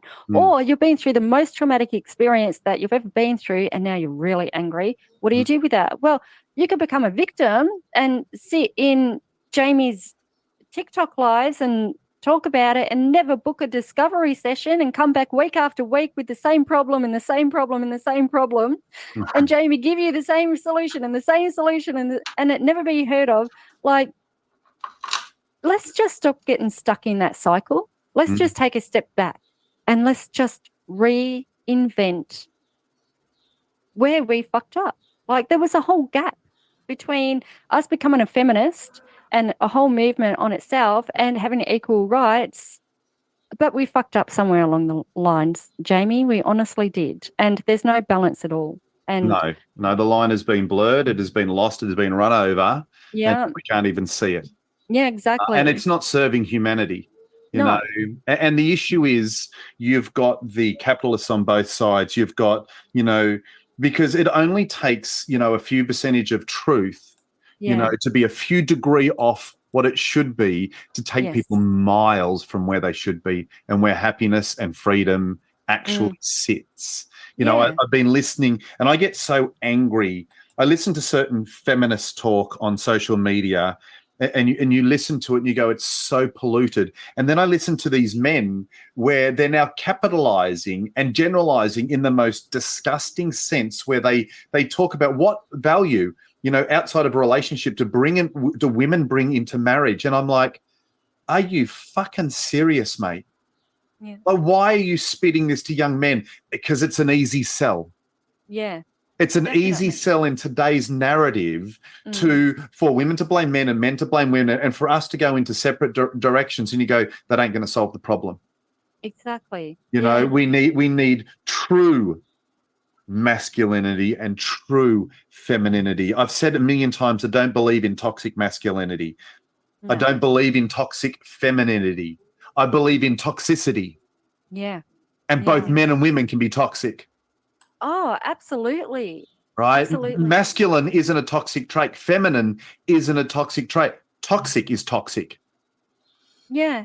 And I think where a lot of women get confused is they see anger as a very masculine energy. Like, if we weren't meant to be balanced in yin and yang, we wouldn't have opposite sexes. We need to find that balance. It's there for a reason. And this is why we need the balance of the feminine and the masculinity. Yeah. And we need to celebrate all of them. Well, what's the anger telling me to do? Exactly. What is the anger okay, I recognize this is shit. I'm being manipulated. I'm being coerced. I'm being abused. I'm being belittled. I'm being, made to feel less than. Well, you should feel angry. Yeah. But do you want to stay in anger? No. All right, beautiful. So what do? Represent you, speak your truth, know your worth, drive forward. That's it. Yeah. Right? This is what we do to drive out.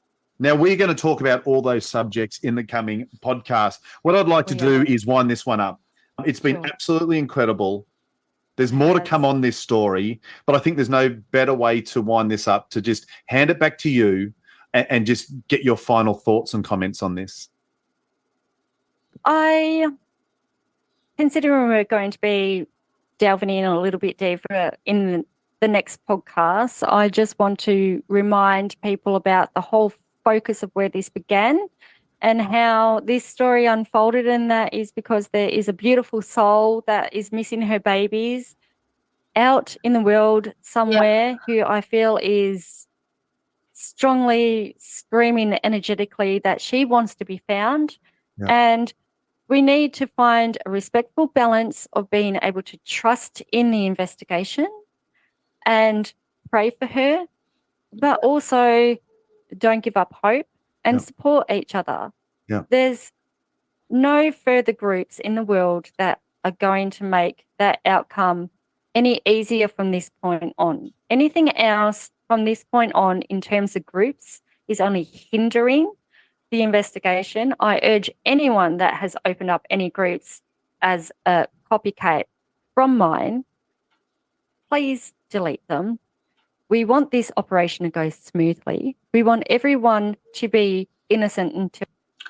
That's interesting, isn't it, that she's saying that? I mean, that it's not going to happen, you know. They're not going to delete their groups unless the police tell them to. So the thing is, it's up to the police really to tell them to delete their groups. But maybe the police don't want them to delete their groups. Surely they would tell them if they did. I don't know, but the police probably just don't want to say anything because they're just keeping quiet until they've got all their ducks in a row. But it's interesting what she says, and so she obviously knows some more information. When she's come out to do this podcast is after the police, like after I talked about my dream. It's like because after now the police have said something like that Samantha has probably come to harm, so she's doing this podcast and I'm sure she's been okayed with everything she said in this podcast by the police. She's run it by the police first. She's not going to want to upset the police, upset the investigation. Maybe even the police have told her to do this. You know, I think we mustn't underestimate how clever the police are. You know, they are the experts, and you know, just a question of Samantha being found first. Feel proven guilty. And we want to do it respectfully. And everyone needs to apologise to everybody when all this shit is over. Mm. And I just hope that we bring Samantha home sooner rather than later. It is looking grim, but at this point in time, any means of bringing her home for closure for her family is worth every effort. So if you have any information, please report it to Crime Stoppers under the file name Missing Person Samantha Murphy. And that would be your best port of call because obviously our local stations are inundated at the minute. And yeah, and you can file that online as well. But Jamie will drop all that below. Yeah, absolutely. Yeah. Absolutely. Yeah. Well, you're absolutely incredible. You're amazing, Cindy. It's been an absolute pleasure talking to you every time we speak. I feel powered. I feel motivated. I feel inspired. And it helps drive my purpose just in being in your presence. So I'm so grateful to you. Thank you. And I say to everyone else, watch this space. Now, Cindy, you know how we're going to finish this, don't you? Oh, yeah. Go for tequila.